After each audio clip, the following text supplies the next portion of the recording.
so much. This is really TT. Thanks so much for coming back to my channel. I'm going to share with you a small haul from the Dollar Tree. I am teaming up with Pink and a few other folks, and we are spending a week at the Dollar Tree. Let me know if you are going to the Dollar Tree this week and what did you get. This Dollar Tree haul, I'm going to share with you a haul from Mardi Gras section. Yay! I'm super excited. I have not celebrated Mardi Gras really before. I had a Mardi Gras party for my 31st birthday party, many, many years ago. But I'm going to go ahead and celebrate it here this year. It's going to be super, super fun. So, without further ado, let's go ahead and get into this haul. Let me know if you actually participate in the festivities of Mardi Gras Real too.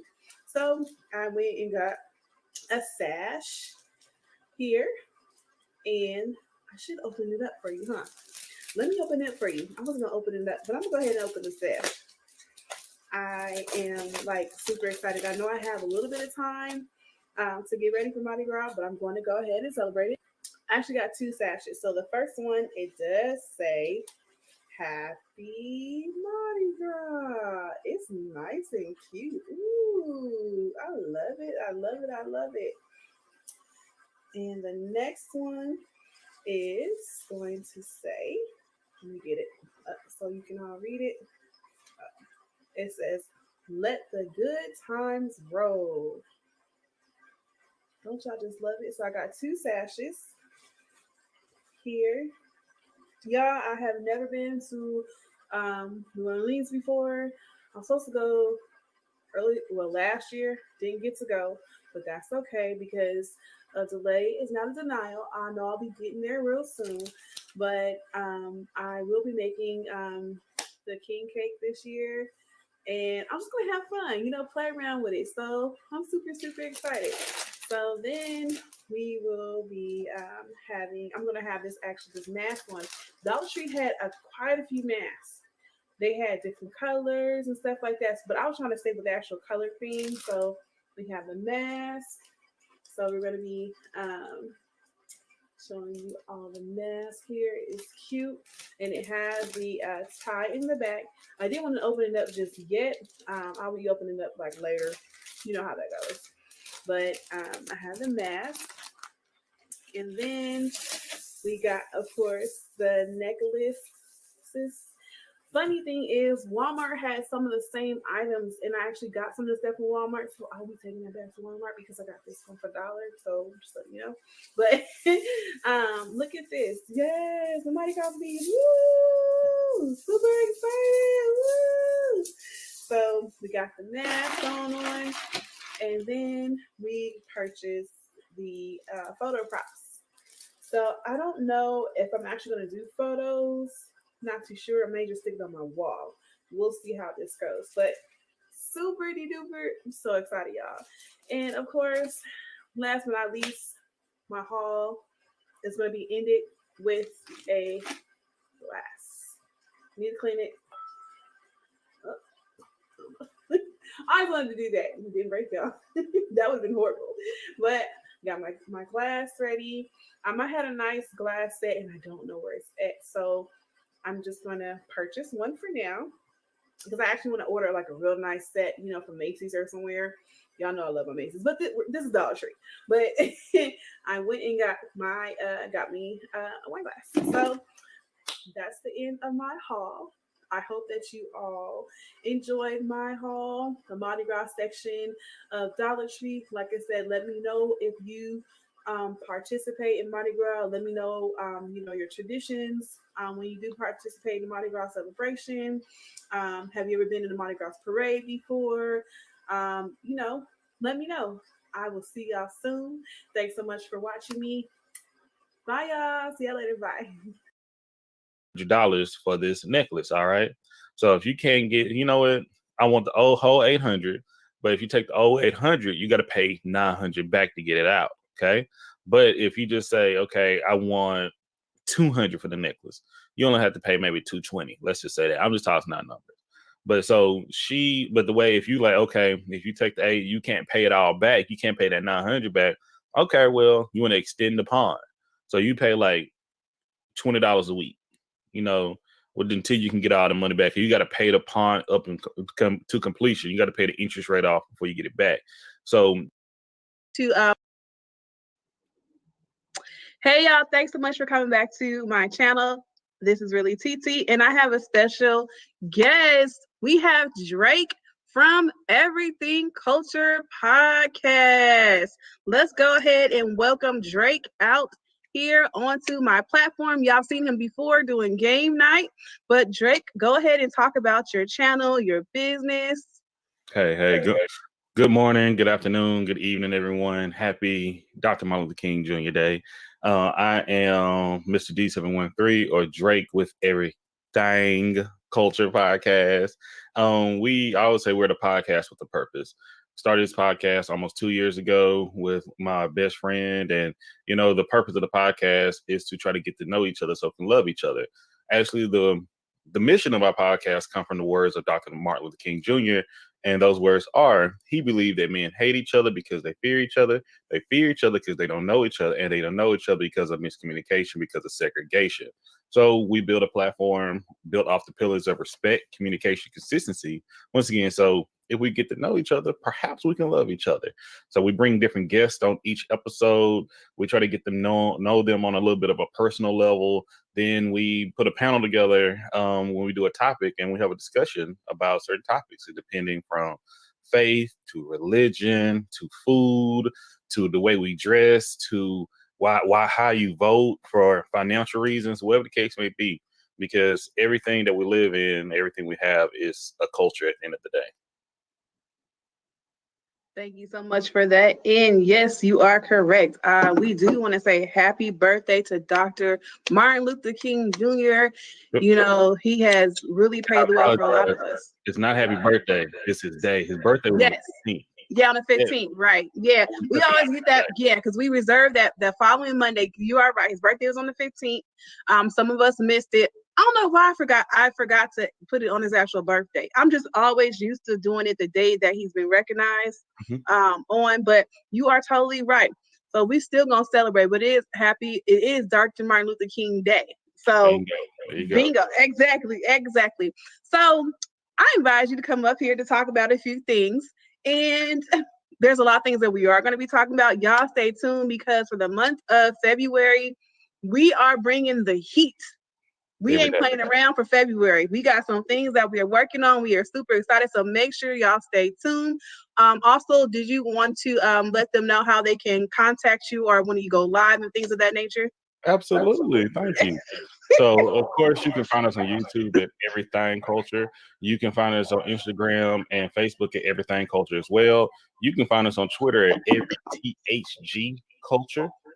And you can Google us and just go to our website at www.everythingculture.com. We are going through some changes right now. We're switching over from GoDaddy to Wix, so bear with us. And on Sunday, so we will release episodes, not this Monday because it's a holiday. We do support holidays. So we release episodes at least once a week. We have a Makers of You, and we have a topic episode. Then on Sunday, we come back for a recap, which we call our Sunday Night Happy Hour. And we just have a good conversation about the previous episode, as well as doing a recap of what's happening in the week. And yeah, so we love to have you there. We go live on Facebook and YouTube. We did our first giveaway of 2021. And actually, it was your sister is the one that won it. Rachel. And we're going to be doing another giveaway on our anniversary date on the 22nd of February. So we're so excited. And, and one thing you just said about February, every year since we've been doing this, even before we started, every single day I do a Black History fact. And it's a detail about either a person, an event, an invention, something that we're going to go specific. Every day is Black History to me, but we make sure we're going to recognize every single day in February. So I'm happy for this. I love the collaboration for it. Yes, most definitely. So y'all be on the lookout for that. Work. Yes, it's gonna be some work. We gonna try to pull up people that don't nobody even really know about. Absolutely. So that's gonna be our goal. So I'm all here for it. All right. So we got two topics we're going to touch upon today. The first topic, y'all know, it's tax season. It's how it goes in tax season. You see everybody get a new car. Everybody, buy all this designer gear. I mean, what you do with your money is your choice, It of is. course. But Ab- we want to touch up on why is it so hard for people to save money that is in their accounts? Man, so it's a mentality first and foremost. I was this, and these are my opinions. Okay, this is everyone's perspective may be different, but from my experience when I was, being younger and how I was raised and how I saw many other people I know as family as well as friends would do with their money, it seemed like a mentality or a cycle or culture to say, at times that if I got it, I'm gonna spend it. I remember listening to songs that tell you, hey, what was it? Big Thomas, um, I'm still fly, man, paying my rent, but all my money spent. Okay, Yeah, it's got all, everything. Got everything. My mama name. yeah, it's ingrained in many of us, and it's kind of to that point where you don't understand the repercussions of it sometimes. I've seen it, like when you just said with the tax, the income tax check. I haven't got one of those refund checks in about 6 years. So I'm like, hey, when you live on a different side, I don't vote for Republican. Grayscale. But I'm like, I'm like, I ain't saying I ain't thought about it. But I'm like, but it's one of those situations where I see like, hey man, you should put that money away. I can understand if you need it, but I have a 20. He's 23, I believe. My mentee's 23 years old. Okay, been in his life since he was 11, and he hit me up yesterday or the day before, like, how long does it take to get your refund check back? He's trying to buy a vehicle and car, and he haven't even got the check yet. He's already spent the money, and but that's normal though. And I'm trying to break that. I'm trying to get him out that cycle mind, like, hey, you should never count your chickens before they hatch. Okay. I used to hear that all the time. Started with my grandfather, and we actually had chickens in our house growing up. And so it made so much sense to me as a child. And I remember he was big on saving money. He didn't support banks. He had a different mindset, but I didn't say everything he did was correct, but he was big on don't spend all your money. Like, hey, you ever been a kid and when your grandparents or your family member give you like $5 to $20, like, hey, don't spend this all in one place, save your money. And they give it to all the other kids, and sometimes they tell them, don't tell nobody else, but everybody getting the money so they don't share. All these things are kind of taught to us at a young age. I don't think it stuck with everyone though. I know it didn't stick with everyone. For instance, my brother, he get that money. You ever heard the term? It's burning your pocket. Yes, I got money burning in my pocket. Man, I gotta get it out. I gotta spend it. I was one of those kids like, okay, I'm gonna put this to the side. I'm gonna be sweet. I'm gonna be a little nice. And I'm gonna try to put it to the side. And the question you asked me why it's so hard, because it's once again it's ingrained. So when people see it, they got to spend it. I think if we can break that and like really keen on, because I do the same thing with my nephews and nieces. I do the exact same thing. I used to have them come down. I say, okay, y'all got this amount of money right here. I give y'all $100 a day. All right. So what we gonna do with it? We can go chill and hang, or you wanna save it, and we can cook something, or we can go out to eat somewhere. One of them, and I hope, and he knows this. I tell him this all the time. I don't run from these. They young adults almost now. They teenagers. All right, and I don't baby these boys or the girls. And it was like he's not the hardest worker. Okay, he's the one that want to stay up late. He's the one that want to wake up at 11 o'clock, and then he want to do the most. Okay, he want to go out there. He want to do this. He want to eat out, and I'm like, hey, Junior, man. Well, you working backwards, but I don't shame him for it. But I'm letting him know at the end of the trip, these other kids gonna have was $700 to take home. You gonna have 40, you know. And I try to explain that to him, like the use of the difference, and I hopefully he sees it and understands it, but they come from, but I know even the other boys, they come from they just see that from me for a week, okay? Mm-hmm. But when they go back to home or their environment, what they see, they may see something completely different.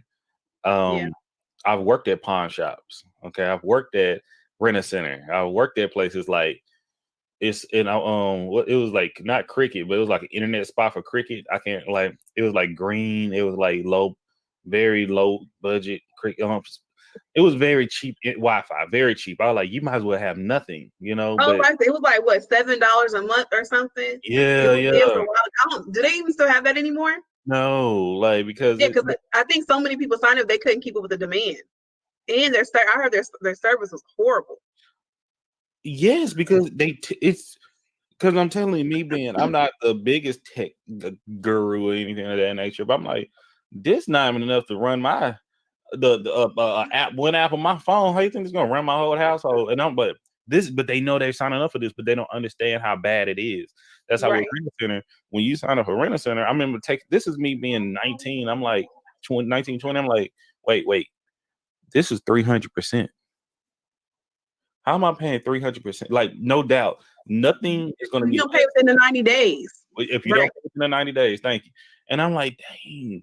And I try to and excuse me, I don't know if I told the story before, but I shared a story when I worked at the pawn shop and I got cursed out by one of my aunt's friends. Really? Oh my goodness, TT, listen to me, TT. Okay, hope I'm not taking up too much time about it. No, Am I you making fine. sense? You Am I fine. making sense about this when I'm talking about? Yes. You're good. So once again, that cycle has to break. I don't know if it's ingrained in us, but it has to break, just like child abuse. Tell the story. What did I? Okay. That's what I'm saying. I'm trying to say because this woman was older. This woman was like in her 60s and she did this to me. Okay. Okay, So, be good. I'm fine.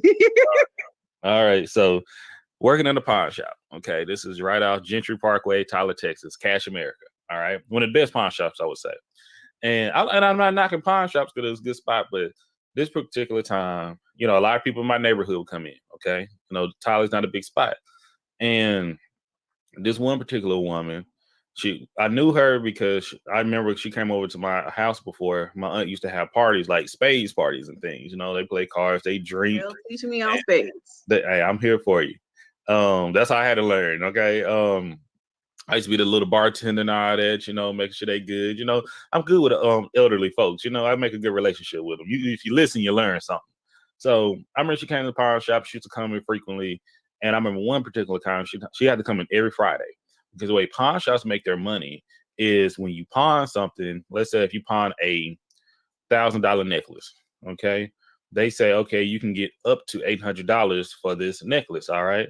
So if you can't get, I want the whole 800, but if you take the old 800, you got to pay 900 back to get it out. Okay. But if you just say, okay, I want 200 for the necklace, you only have to pay maybe 220. Let's just say that. I'm just tossing out numbers. But the way, if you like, okay, if you take the 8, you can't pay it all back. You can't pay that 900 back. Okay, well, you want to extend the pawn.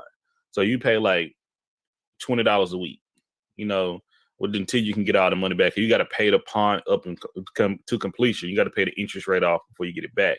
So by them extending the pawn, that's how they continue to make money. This woman has extended her pawn for like 2 years. Okay.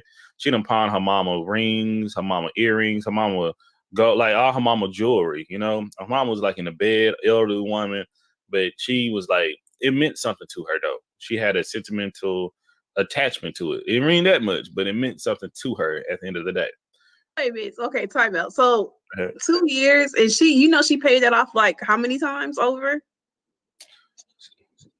Once again, but we will come back to it because not only is it ingrained in us, but you have to teach financial literacy to ourselves and state. But this is okay. That's what I'm getting at. Because you understand it. I understood how it worked at the age of 19. I'm gonna tell you why I understand it real quick. I got a shark loan before. Didn't know it was a shark loan. When I was bad at managing my money when I was in my 20s, and the interest rate was 99%. So proceed, but I get it now. Yes. I love you use was okay. Go ahead. Oh, no. Go ahead with your story. So she problemed her emotion. Trust me, I'm gonna continue. Okay. I saw she came in one Friday, and one of my coworkers managed her, and she was crying. She was hurt. She was teared up. One thing about Brandon, Mr. D713 Drake, I can't see black people cry. I'm about to cry just thinking about it. You know, it's just something like my attachment to it just tears me apart. Okay, and I'm saying like, oh my God, I gotta help her. I gotta help her. You know. So I knew she come in on every Friday. I made sure my schedule I was working this Friday. What I'm gonna do, I got this all planned out. I'm gonna help her out. Okay. So I'm gonna call her Miss Jones. So Miss Jones come in. Miss Jones come in. My coworker, she went around shopping a little bit. Not only she shopping, she putting stuff on layaway while she got stuff in pawn. So she paying on a little bit on layaway, and she paying a little bit on the stuff she got stuff in pawn. She don't have possession of any of these things, but she's paying on all these things. You know what I mean? So all in all, going into it, I said, you know, Miss Jones, come over here. I check her. I check her out. Miss Jones, okay, hey. I see that you've been paying on this pawn right here. I know you haven't, you know, whatever the case may be. How about this? I'm going to extend your pawn. You pay this. I'm gonna move this around and I'm gonna extend your pawn for like another 3 weeks. So you can pay this and you get this one ring out. Then you can get the other ring out. So you just start getting your stuff out. You know what I mean? Smart, right? You have somebody at the table, baby. You got somebody here to help you. Right. This Black woman that knew me, knew my aunt, knew my family, cussed me the F out at my job, made a scene. I'm talking about customers turning around, and I'm like, oh my God, I'm about to get fired. She's like, don't tell me how to spend my money, you little so you don't know nothing about me, you don't know nothing about me. I'm like, ma'am, I'm trying to help you. We know each other. What is wrong with you? She was like frantic. I can't believe he tried to tell me how to manage my money. This, and that. And I'm like, I wanted to say, I'm like, so I'm cringing right now. Man, Like, this is the truth. My manager, which was a white guy, I cannot think his name right now, Stan or something. Cool dude though. I remember he pulled me to the back, and I like, oh my God, this is I needed a job. I said I was getting ready to go. I was in junior college. I like, man, I need this job. You know, I have my little extra spending money. Woo, woo, woo. But I was a little nervous. He like, never been in trade. Like, Brandon, you're a good guy. You're a really good kid, man. You have a big heart. We love that about you. Don't stop that. But you can't help everybody. You cannot help everybody. Some people just go waste their money. If they're not going to be spending it here, they're going to be spending it somewhere else.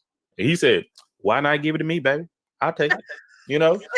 And I'm like, but that was my first time. That was my first time hearing that. First time hearing that. I heard that 2 more times by different managers, the places I work with. There was a white man, then I heard 2 black men say the same thing. And it was just like, and I see it happening. I mean, I see it happen. And I know it's not everyone. That's why I say I won't say all black people. I would never say that. I would, but all people, not because it was some white people coming to that pawn shop dealing with it. Oh my God, I could give you stories, but it happens to people that come from poverty. It's a trap. Okay, it is a setup. It is a system. You have to break that system, but that mentality is systematic. When you get to that point where you see cash, you got to spend it, you got to buy some lavish.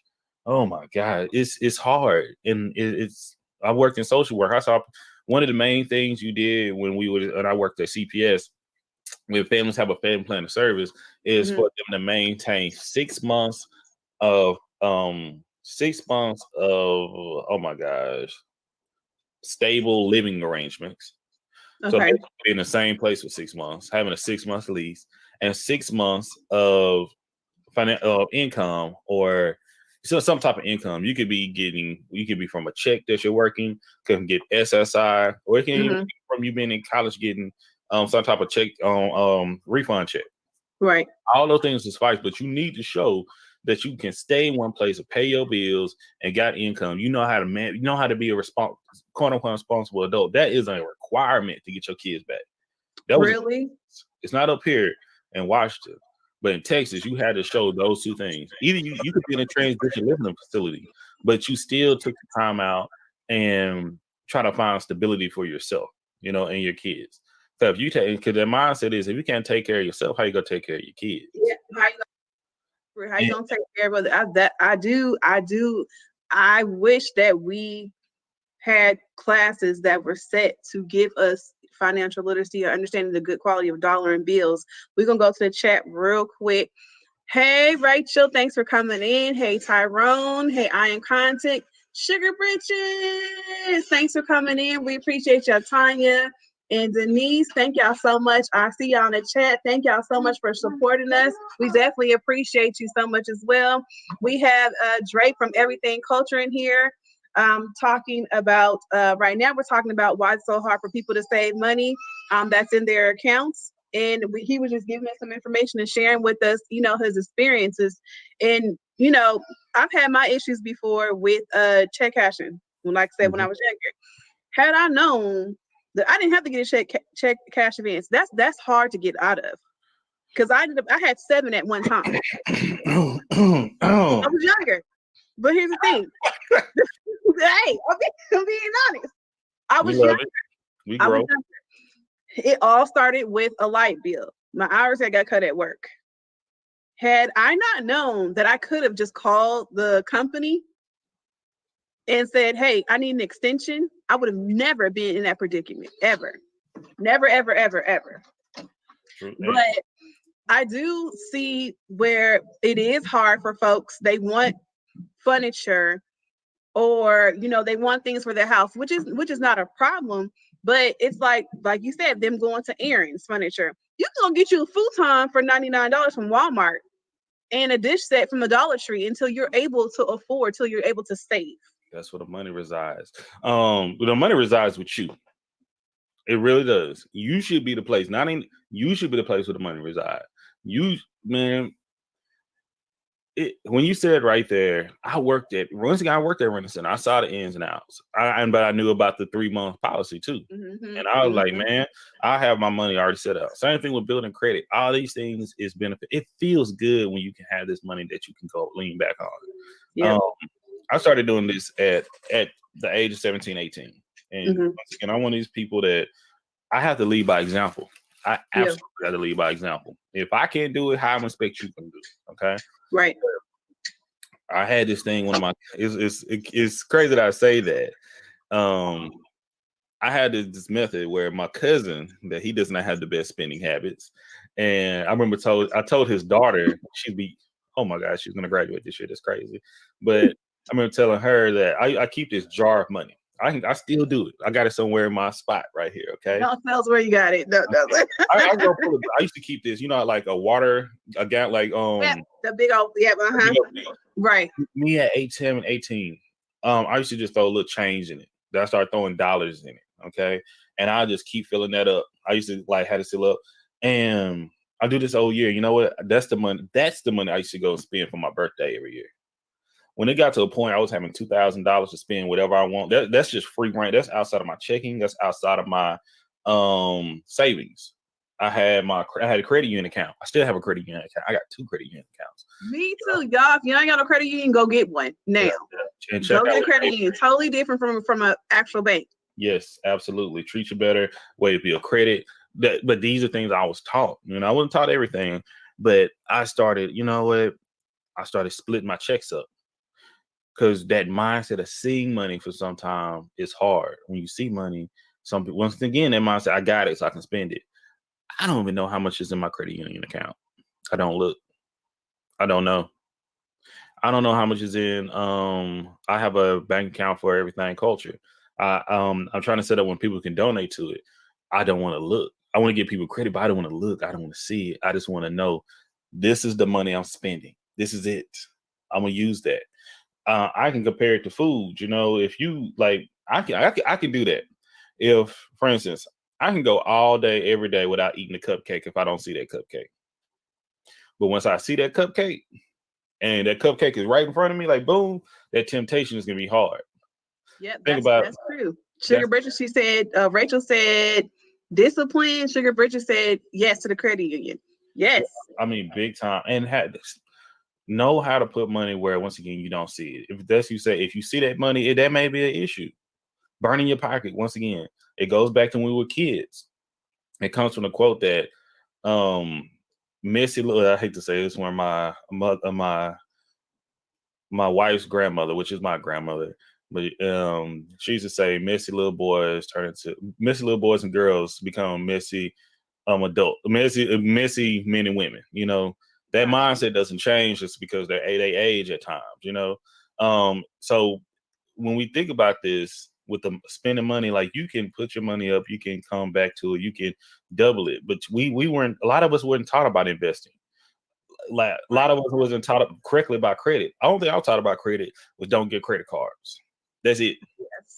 Yes. Nothing about how you can build it, nothing how you can make it better, nothing how you could add people to your credit cards and build your credit, and what could good credit get you in the future. You know, when you the expectation that you can be in debt because of credit card, because people don't know how to be responsible for credit cards. Absolutely correct.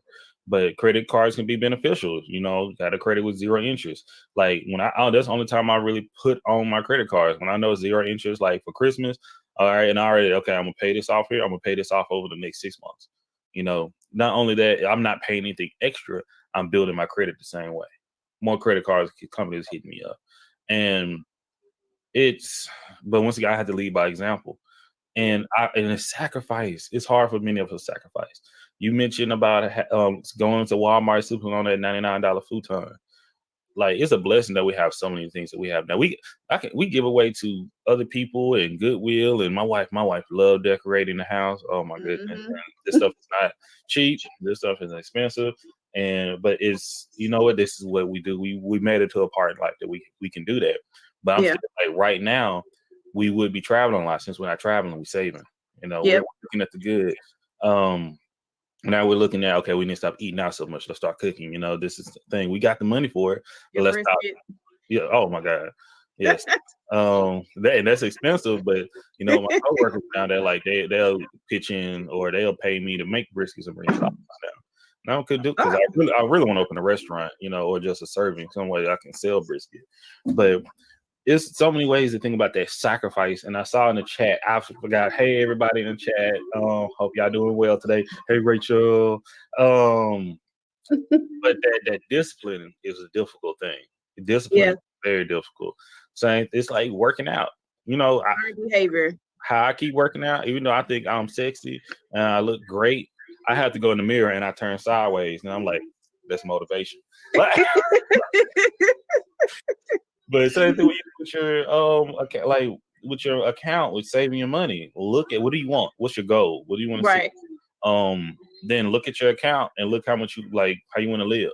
Okay, compare. It's hard for some people, you know. But when you understand this is what you want, you can do it. When I graduated from college was the hardest time of my life. Absolute hardest time of my life. I'm talking about, I couldn't find a job for like 6-7 months. And I got a degree. I was overqualified. This place wasn't hiring. This was in 2009 where we had the what you call it, and nobody was hiring. Everything was a recession. Yeah, that's what people complain about 2020. Let me tell you about 2009. Okay, right. So the thing is, it was like hard, but when I remember when I started working for the state, I got hired on in November. I had to go visit down there. I was sleeping on, cause I was staying in Huntsville with my wife. It was my girlfriend at the time, but sleeping on her. I never didn't have my own. That never been a part of me, and I had to suck up my pride.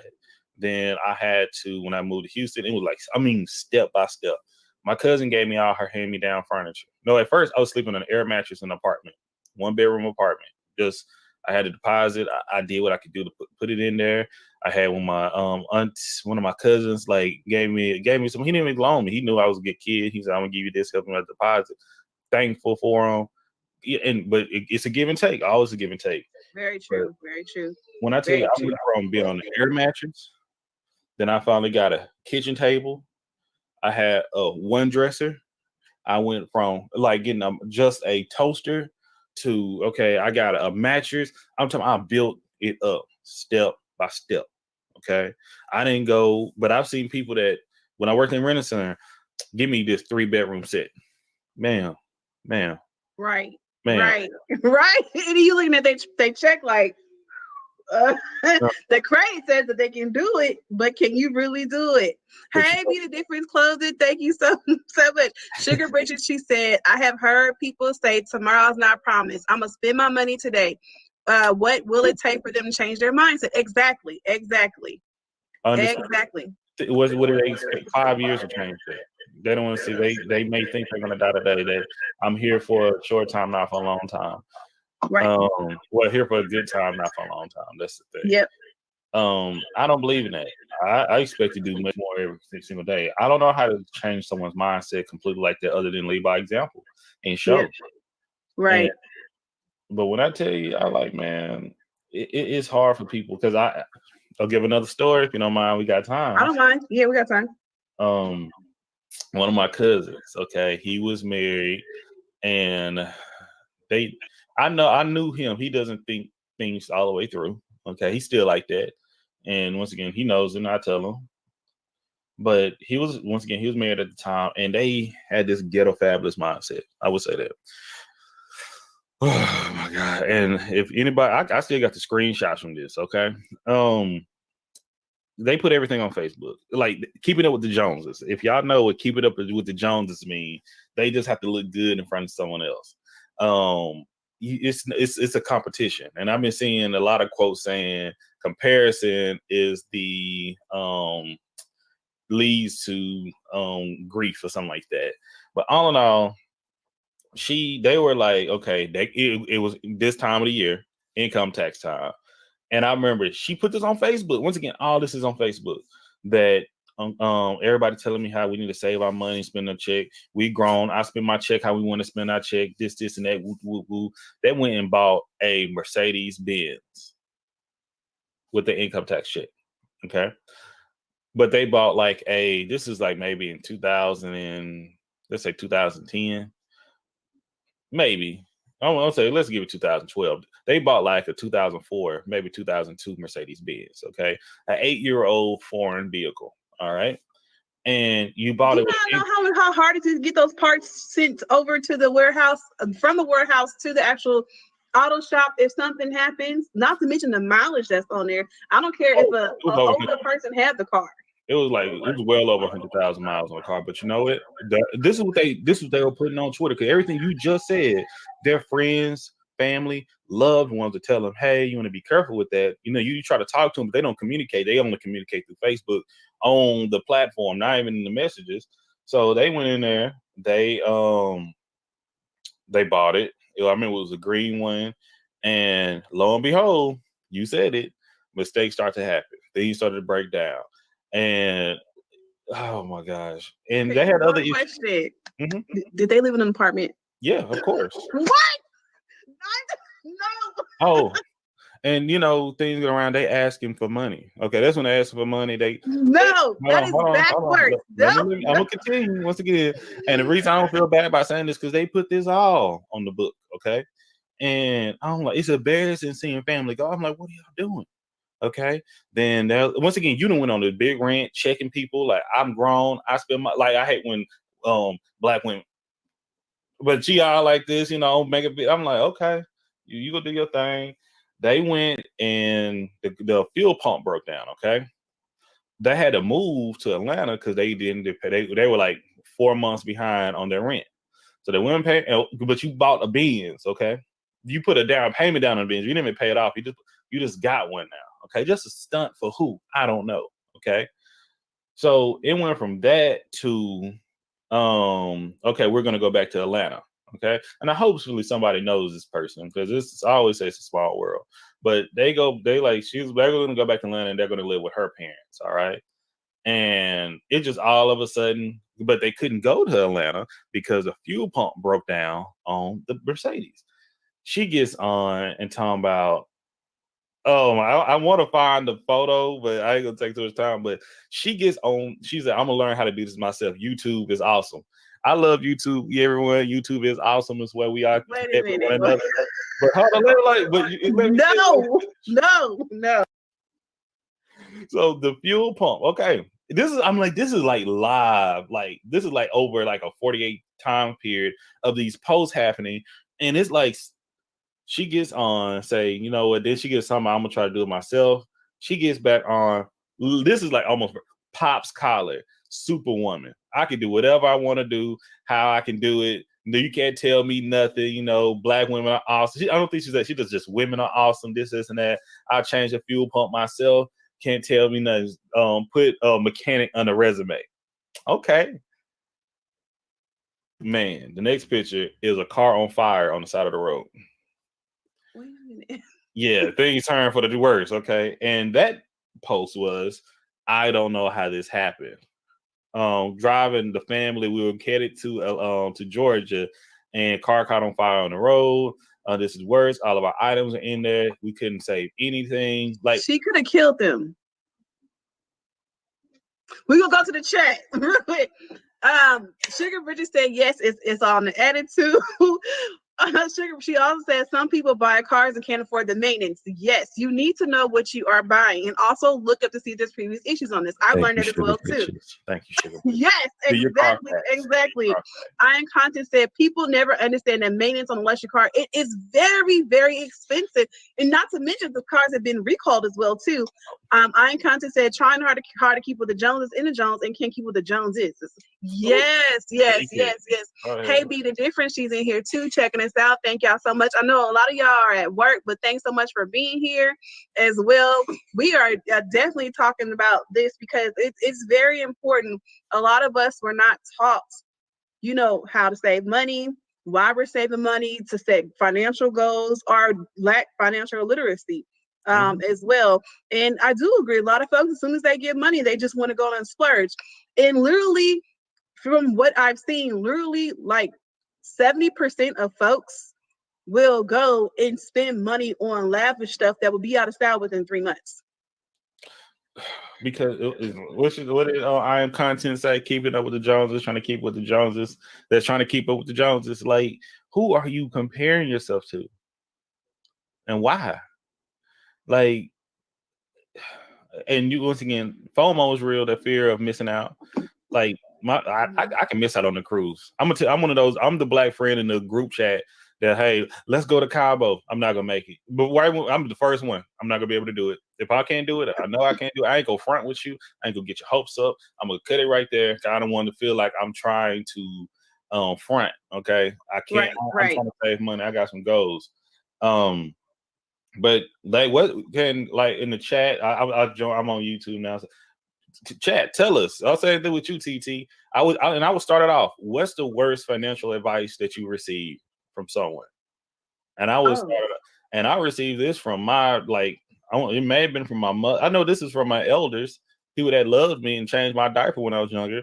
And they told me at a very young age, like before I started having bills, was like, you don't have to pay a bill until they send you the disconnect notice. That was taught to me. Oh yeah, I well, not from family. Yeah, but because y'all know I was a rebel, I didn't really finance. You know what? That's another course of another color for another day. Live another life. When my cable, when I was younger, when my cable, I got a disconnection notice. And I didn't really watch TV like that. So I didn't even really pay attention. I was never really one to like turn on open my mail. And also like, I'm just going to go ahead and just pay when I get paid. Someone encouraged me to write a check from a closed account that I had to turn it back on because they wanted to watch TV. Did I do it? No, because I was scared. Yeah. I was too scared. I'm just like, no, the account is closed, you know. No, not exact. Or for me, helping people out, I've cashed a check for someone before and it was a false check. Didn't know. I wish when people say they wish I can go back, I wish I can go back in time and save my people from making, because you're not the only one. I've made a lot of mistakes. I've done that before. I was at the time I was like 19 years old. You know what I mean? So I didn't really know. Thankfully, my mom and dad don't play. You know what I mean? They be like, all right, this is what you gonna do. You gonna pay that money back to the bank. You know what I mean? Like they helped me clear it up, but they said you're gonna pay the money back. Yeah. Unfortunately for me, thank God I had another account open with another bank. That's why you guys gotta have more than one account. Yeah. But and then the bad part about it is that I never heard from the person ever again. Like they changed their number, the house that I thought that they lived at, they didn't live there. Like it was all bad. Like it was bad. It was bad. Scammers are real, y'all. Yes, and I got before. I didn't know. I'm thinking, it was, I'm just, and the bad part about it is I didn't even get no money out of it because I didn't even ask for no money. Okay, for the sweetheart. I see Kayla's here. She's here too. Yes. Oh, we got some more. Okay, in the chat. Sugar Bridget says she knows someone with a Mercedes. It looks good on the outside, but none of the seats are adjustable, and she takes it to the back alley for guy repairs. Sugar Bridget, listen, I'm here with you because my kid's dad taught me about the Mexican tire shops. I didn't know about that. Hey, now I don't knock the Mexican tire shops. They little plug and they just handle this. But when it comes to like my transmission and X, Y, and Z, I take my car to the dealership. I don't take it to nobody else. I don't care if I'm paying top dollar. That's another thing. When you get a car, you have to make sure that you buy your warranty. I purchased the extended warranty as well. Everything get a warranty for all your expenses. If you pay over $1,000 something, and if you don't want to buy it again, get a warranty. Get a warranty. Yep, I bought $40.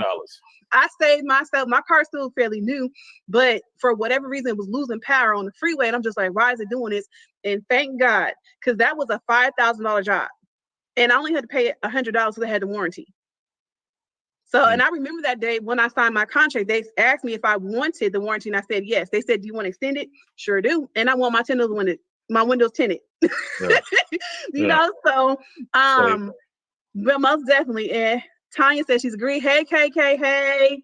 Tanya says, sad to say, I've never had a financial talk with an adult just to pay rent. I learned on my own. I am content said, I didn't get a lot of advice about finances, which is really sad. It's like you two said, we should teach financial literacy. People just don't know what they don't know. True, I agree. Yes, most definitely. Sugar Britches is in here. Beat she said, what? Yes, girl, we got stories. Sugar Britches, she said, a payday loan. Sugar Britches, me either, and Sugar Britches. I am content said Sugar Britches, and most of us live from church. Oh, check. I think she meant check to check to think it's normal. Yes, I do not want to live my life check to check. That is something I don't want to do. I'm learning how to get out of that. Rachel said, I've learned to stop touching my credit cards. If I can't pay for it out of my account, then I don't need it. And true. And KK, she said, wake and shake. She's talking about my hair.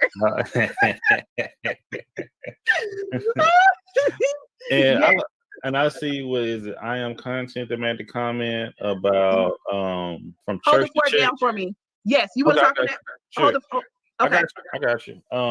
I like that comment if she meant to say church to check, because that's a realistic thing too.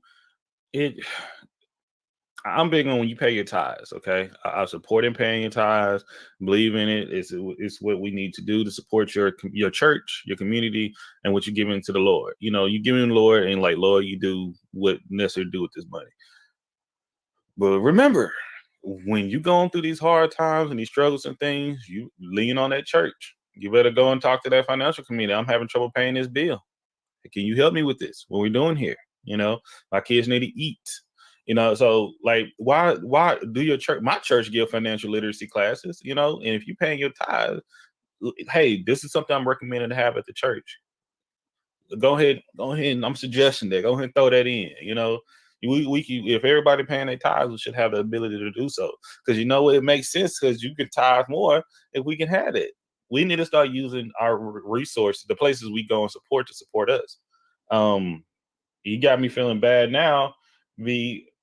I am a married man. What's wrong with me being a married man? What I do? Like, but it's to that point where it's just, I'm trying to. It's not. I got someone I'm talking to. I'm trying to put together to talk about financial literacy, and more I'm doing our show, Everything Culture. It's like one show is not going to be enough. I got to start making series, and I don't know if I should break them up and have people come back to them, or should I do them all in a row? But it's to that aspect. Okay. Shake and go back at it, but it's to that point, like, man, I'm saying I got this agency or this organization that support nonprofit organizations by the name of Honeybee. And Honeybee gives 0 interest loans to their employees or staff member. And just like now, I'm communicating with my staff about like, hey, we have this resource. How about we use it? Like, if I can take a $400 loan out with 0 interest, and I could pay on a credit card that I'm paying 60% interest on. You winning right there, just off rip. You winning. Okay, do that. And I'm trying to tell people, but they're like, and once again, this is not just Black people. This is all across the spectrum of anyone. If your grandparents, parents, and a lot of people come from poverty, you don't know better. No, because everything. And I'm seeing so many people here in this chat right here saying nobody taught them. I'm right there with y'all. I wasn't taught many of these things. I had to learn. And I don't have kids yet, but I'm trying to teach nieces and nephews how to save money. But if I'm trying to teach them, and hopefully it stays within them, because when they go back to their parents, perhaps their parents teach them totally something different. I got I mentioned they bring him down. I remember one of them. He bad as hell. He's smart though. He's very smart. All of them have their intelligent in their different ways, but he's very mischievous, and he talked back to like he don't talk back to me, but he talked back to the elders up there. They allow it to happen. But I'll teach them about everything we was having almost everything we're talking about right now. I had this conversation with them years ago, and I'll tell them about interest rates. I'll tell them about payday loans. I was telling them, man, when I heard about when I was working at 19, they were talking about payday loans. They bringing them to Cash America pawn shops, and I started reading this. Taking the time. I'm like, ain't nobody's gonna do this. This is crazy. Y'all are nobody. This is gonna be waste. And I saw a line of people taking out payday loans. I'm like, goodness. And once again, when you see the other side and see these folks back there in the back, just right, because they make a percentage off it. For like, it was like for $200 out for every like $200, they would collect 25 or whatever. And then you get stuck, because there was one place that I went to, they had 2 different check cashing places in one location. It's wild, but I'm like, but it's like, once again, my manager's like, hey, remember, good guy, they go spend their money somewhere. I might as well take it. I've been cussed out by trying to help people. Not just regular. I'm talking about berated. Okay, right. But when I told my little cousin nephew, he goes back to his mama. My sister calls me. I'm like, what you been telling my son? And I'm like, what you talking about? Like, in what part? She was like, he tells me, like she joking with me, but he was like, he comes and just asks her straight up, Mama, have you ever taken out a payday loan? And she was like, yes. What made you ask that question? He's like 9 at this time, okay? And he's like, well, Uncle Brandon said that's very irresponsible. And says that, interest rate, this and that. I said, I didn't say it like that. I said, for them. I was like, it's a better way to do it.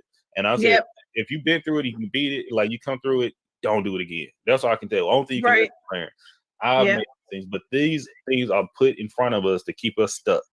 That's simple as that. It's to keep us stuck. And I mean, it's no joke. It's no conspiracy theory to that. It's just the way it was made. Yep. And it's hard. Oh my goodness. Yeah, it's definitely hard. Have you watched The Social Complex yet on Netflix? No. Don't. Okay, well, no, it's good. It's good, but it's gonna mess you up. It's okay, hard. So that means I need to watch it then, because you said it's gonna mess me up. It's gonna mess me up. Yeah, because I think I saw advertisement for that. Okay, it's about advertising. It's about how we have this, how we have this, how we have all this stuff to tell, and these advertisements hit us at certain times. How not just the cookies, how the conversations, how I could be talking, man, I'm sure thinking about getting some new shoes, man. I really do like Nikes. Nikes is something to say. I wonder if they have any sales coming up. And it'll pop up in your phone. Maybe it happens like this. Sometimes our phones be listening. I could be I'm not even on my phone, and it'll pick up stuff. It will. You know what I mean? Not only just pop up. It will pop up at particular times. It would like you say, okay, well, she likes to eat at this time because she used her credit card to buy this. Let's make sure she looks at her phone at this time. It's so to track not just anyone, but specifically you. It's made to make sure. And if you have a conversation, Cater to your conversation. Rachel said, when is a good time to splurge? I don't feel like it's okay to splurge on your birthday. Yeah, okay. It's okay to splurge, but not just exhausting all the money out of your account. Hey, Constance, thanks for coming in. Champions Discourse, she said yes. She said, what did I miss? She said, goodbye, Jake, you're a married man. I don't even want to know. What I said. What did I say? I don't even know what I said. I saw that too. Like, what I said? Oh my God, financialist. So it looks like, yes, Sugar Bridget said, please do a series as well too. So it looks like we're going to do a financial literacy. So if you'd like to join me for that, like I got some financial coaches that I want to bring on, and most definitely I would love to come up. Yes, most definitely. So we'll figure out a day for that. I feel like a lot of folks need to be like learning. It's a learning for everyone. And I want to have something that people can come in and ask questions to. That's gonna be I can't wait. KK said, I really wonder why a lot of us weren't taught about this growing up. Honestly, I no shade to any of our parents or anything. I just think that folks didn't know. We weren't privileged enough to know. It wasn't privileged information. It was not privileged information. Rachel said, once people change their life goals, people should be able to change their outlook on financial goals. I really agree with that. Most definitely.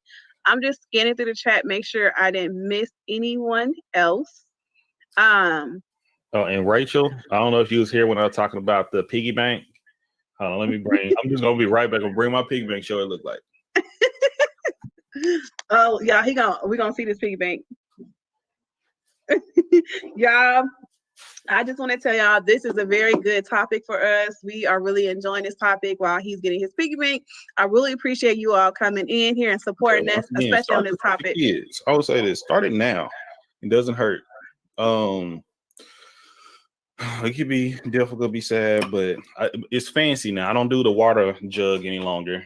But once again, you invested in a nice one.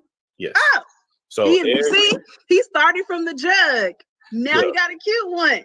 So every single I just throw whatever extra little money and dollars I have, change and stuff like that.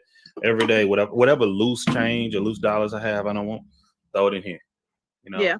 I've been doing this since I was a kid, and when you talk about splurging, once again, I do this on my birthday. I'm telling you, the most I probably had was like $2,400. Just whatever I want. And this is me being 19. Just throwing it in there. Thrown in, throw parties. If I go and mow some yards, if I do some favor, instead of going buying this or buying a video game with it, let me throw it on here. Don't even count the money thrown in there. If I'm betting with some guys, I win the bet, throw the money in that. That's how we do it, and like this whole thing, and like Rachel said, I am a married man. So after I met my wife, all this will start going to her for her birthday.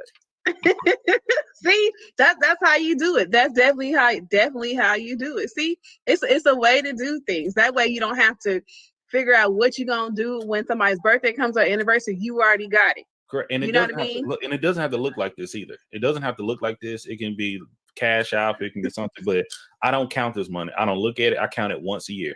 That's how I operate it. And I don't rarely pull. I don't really ever pull from it.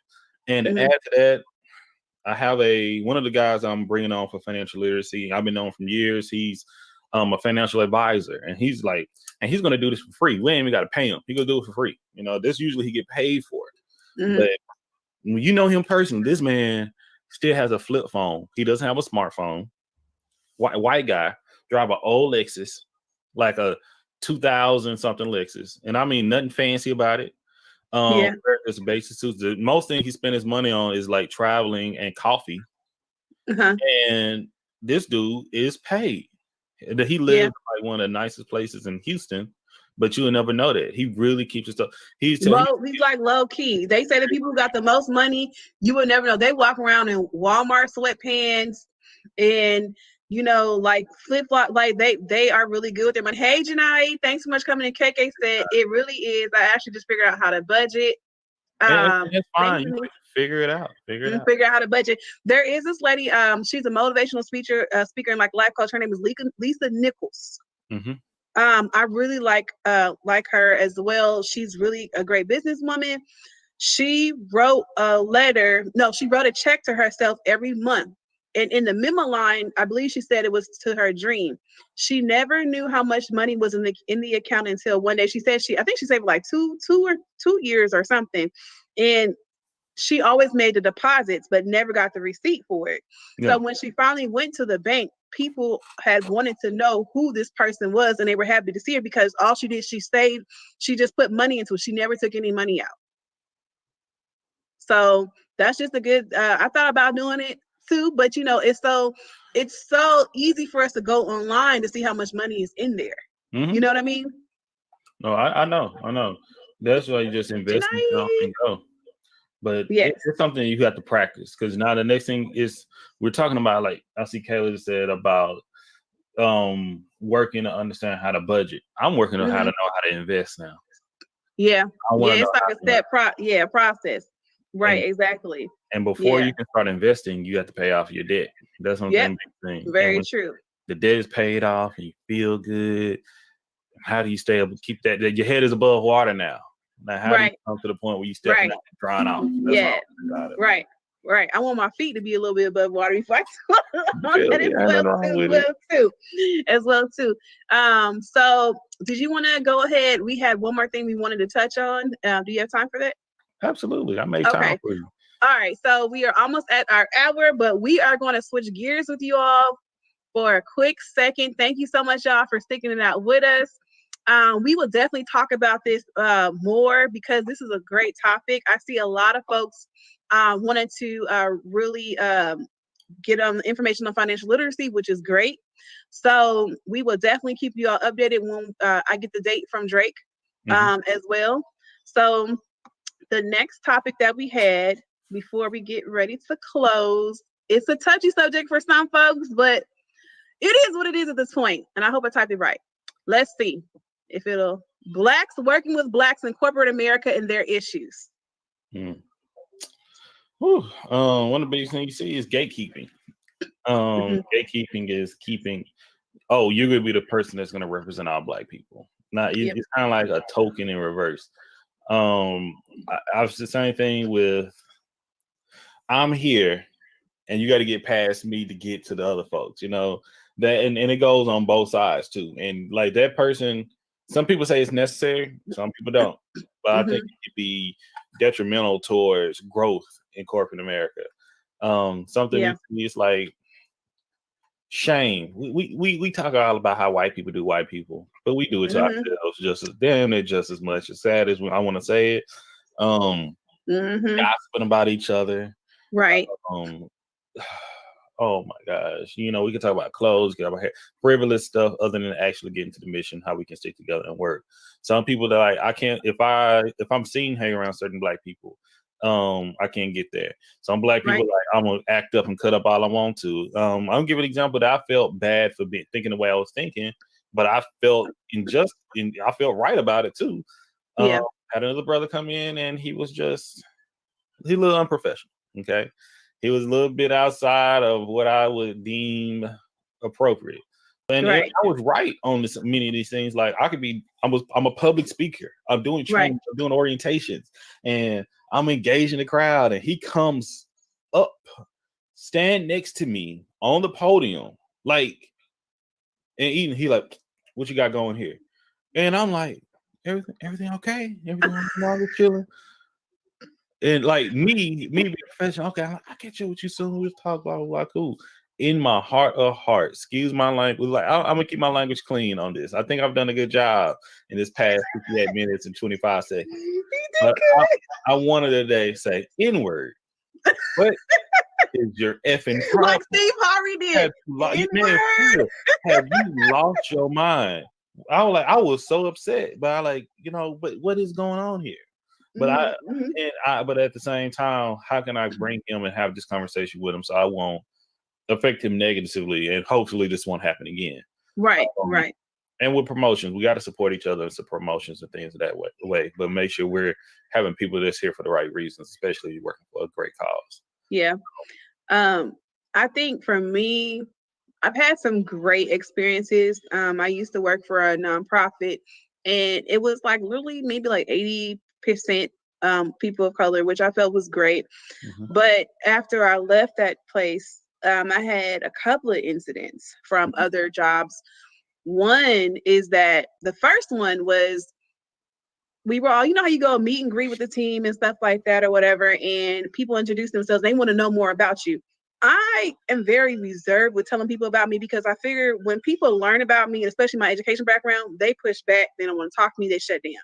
Really? So we were in our team meeting, and the manager, it was me and one other Black person out of like 20. She was nice to me, shaking my hand and everything, welcoming me and everything.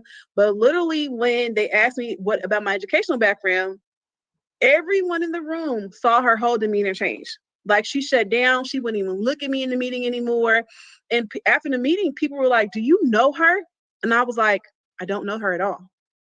They was like, "Well, she changed." I was like, "I know, but you know stuff." But then I'm new. I'm not gonna, But then literally, I had just had my son as well too, and I was, still pumping, right? Mm-hmm. So they have a special place for that.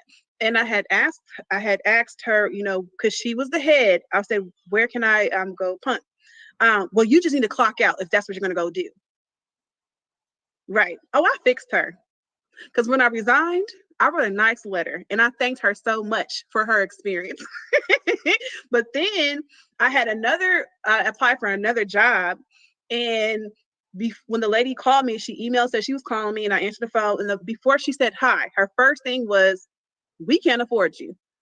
This is the same lady. I told her I understood, I wanted the experience. We did a video chat. And I was supposed to come in for the next interview. And she stood me up on the interview. She didn't show up. Nobody was there. The office was black and everything. It took her 48 hours to respond to my email and phone calls and said, "Oh, I thought you meant next week." And my mind, I'm thinking like, you are the one that scheduled this interview, So in my mind, I'm like, okay, why do I keep having these issues? So then the next time, people be lying. They be lying. So I ended up going to the interview. She wasn't there. We said to get, "Hey, Buddha, thanks for coming in." We set another scheduled time for me to come. I took off work again to show up, and they said, "Oh, she's not here." So the secretary interviewed me. It was the secretary. And then the secretary, I knew they weren't going to hire me. So the secretary was only getting information from me on how to better the organization. Mm-hmm. So then it was another experience I had when it was, I passed all the interviews for this other organization, and everything was great. They went back and told the human resource person, who was a person of color, although the people they were not, how they said that they think that they can afford me. They told her how much I asked for. She turned around and told my friend who worked there that I asked for like 20 grand more than what I asked for. And I was like, okay, listen, I'm noticing it's a pattern with me with women of color. And for me, I'm like, what is it that I need to do to change? I can't help that I have a bachelor's degree. I can't help that I have a master's degree. I can't help that I put my best foot forward. And it's like, sometimes it kind of makes it hard to work for people, of color, but I would like to do more work, for people of color. You know what I mean? And even in the corporate world. Are you on Clubhouse? I don't have an iPhone. I don't have an iPhone. So, and that's fine. The reason I asked that question is I see it on Clubhouse. And really? People, man, it's gay kid. It's Buddha, how are you? What's up, Buddha? That's such a hard way to tackle, and because you're really the one. Like, y'all are really the one. I'm a black man, but I'm not a black woman. Okay. Mm-hmm. And I understand that. I'm to the point I'm almost speechless because I know what you're saying is true, and I've seen it. I've sat back and I know, and it's like with me even saying this, I can get attacked for it, but I'm telling the truth. Now, and you can have some mature conversations with people all over. Yeah. I've had one on Clubhouse about this, and I'm like, one woman, she was ostracized out of the group, and I said, some guy said, "Why did they kick you out the group?" and all that. And I said, because she spoke her mind, she spoke up, and that she didn't agree with them. Simple as that. And with this type of thing, some workplaces, even in black, and it's been happening. Same thing with, I'm trying to look up the more the history of HBCUs and how they started, and a lot of it come from elitism too. That separate yourself from certain black people. Same thing, you hear that mindset. I'm black. I'm not a N-word. We're different. It's a spectrum, and that kind of where it come from. And some people feel like if you don't look their part or act their way, or if you feel like you're better than them, you can take their position at the job. Oh, they're gonna do what they can do to discredit you. I feel that way in certain places too. And just because I'm country, I have a slant, I have a draw, but I do have certain type of talents. I'm charismatic. I know what I'm talking about when I'm talking about it, especially in my work field. But some people want you to look a little different, act a little different for it as well. And I hope I haven't done anyone like that before, because that's not a good feeling, especially when you're at work. I've worked at nonprofits quite a bit, and I had one coworker. She was, and I supported. She was extremely pro-black. She was what's the word I'm looking for? She was unapologetic, and I love it. Okay. And at the same time, you got to take your pros and your cons, though. True. And when you slipping, we got to be called on you slipping. Like that's what I say. If I'm going to talk my talk, I got to make sure that I'm not slipping on any other ways. Right. Because when they find it, they go try to key in on it, and so that's why. But that's me. So when I see this happen to one of my coworkers, and I want to call her. I had a dream about her the other day. Nothing crazy. It was just she was doing a speech somewhere, and I wonder how she doing. But like in the field I'm in, like, because I've been guilty. Even when I started doing the podcast, I didn't show my face at the podcast. Instead of going to Brandon, I went on to Mr. D713 because I didn't want people to know who I was. Right. I worked in a part where there was a lot of judges, because I remember I was on my personal Facebook. It was one of the judges that was running for election in Harris County, and I wrote on her page like, "Hey, I wish you the best of luck. Go get them." My job, some punk not fond of individual went back. I know you're trying to hold it. I know. Went to my HR department. I'm trying. Went to my HR department. My HR department called me in and said I couldn't say that because I'm endorsing a candidate, and we can't endorse candidate because we work with these judges, this, and that. I didn't like the other judge that was sitting there was in my opinion, a racist white man. But I said, but you know what? When I saw other white counterparts go and do way more than I was doing, wish this man luck, talking about vote for him, this, actually endorsing him. They didn't say anything today in person. They didn't even ask them to take down. They asked me to take down a post on my personal page. On your personal page? Personal page. So I saw right then and there. So that's another thing. Trust me, when we have the discussion on the podcast, I'm calling everybody out. Like, and I'm gonna tag them in it. Drake, our famous note. Can you read it? I already know what to say. But I'm telling you, this is what happened. Where my coworker, I would tell her, "Hey, be careful. We have to look out for each other." But I've seen other people like, "Oh, she just complain all the time. Oh, she don't do this. She don't do that." Say some wild stuff like that. And I'm like, "Hey, we're not gonna win like that going against each other. We're not." Yeah. Then I have another time where I have a coworker that say some wild stuff. I'm like, "Now you're getting out of pocket." Like, right.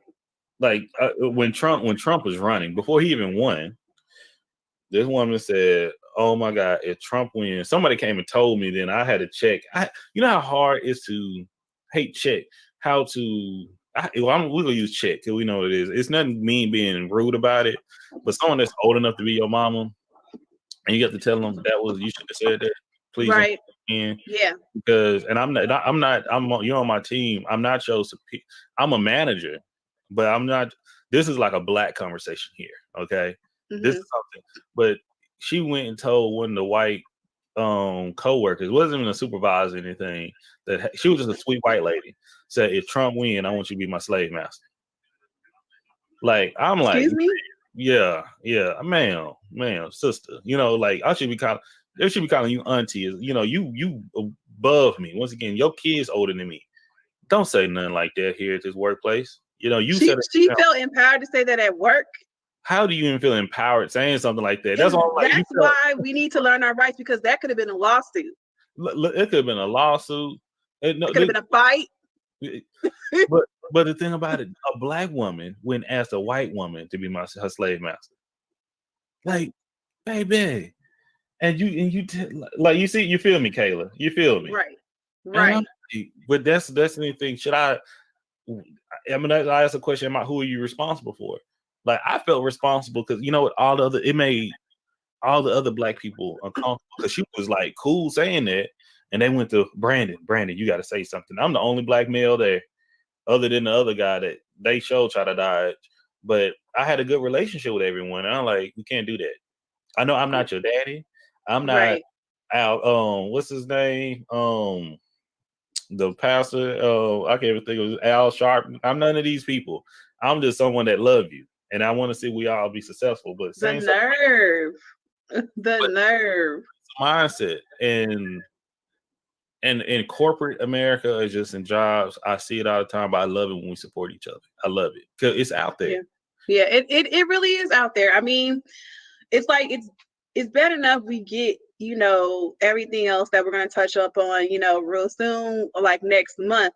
But it's just like to have your own, you know, people that are supposed to go hard for you and want you to win. Not everyone does that. You know, it's just those certain token people that do stuff like that, to where it's just like, and that was another thing. That's what somebody told me. I was told that I ended up talking to somebody that, for the lady that stood me up for the interview, I know someone that works in that community, and she said, she reached out to me. She said, I heard about that.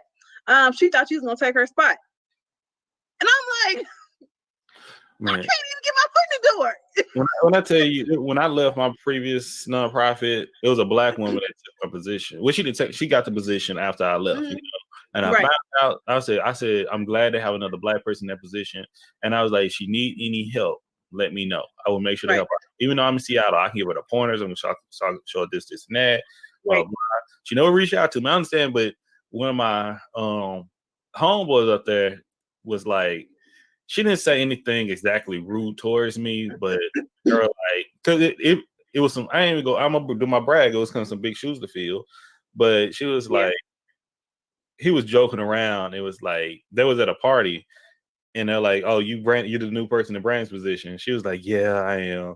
Talking about, she like, my homeboy, like, he ain't all that, just messing with him. She like, thank God, because that's all I hear about. Oh my gosh. I'm like, man, I don't even know you, I haven't met you, but I'm trying to give people the tips. This is what to look out for. This is to watch out for. This is how people may treat you there. It's the persona that they already got you figured out. And what I think what I can say is that thank God I had a wonderful experience prior to all these unfortunate events. You know what I mean? I still talk to she actually ended up being my mentor from my old job.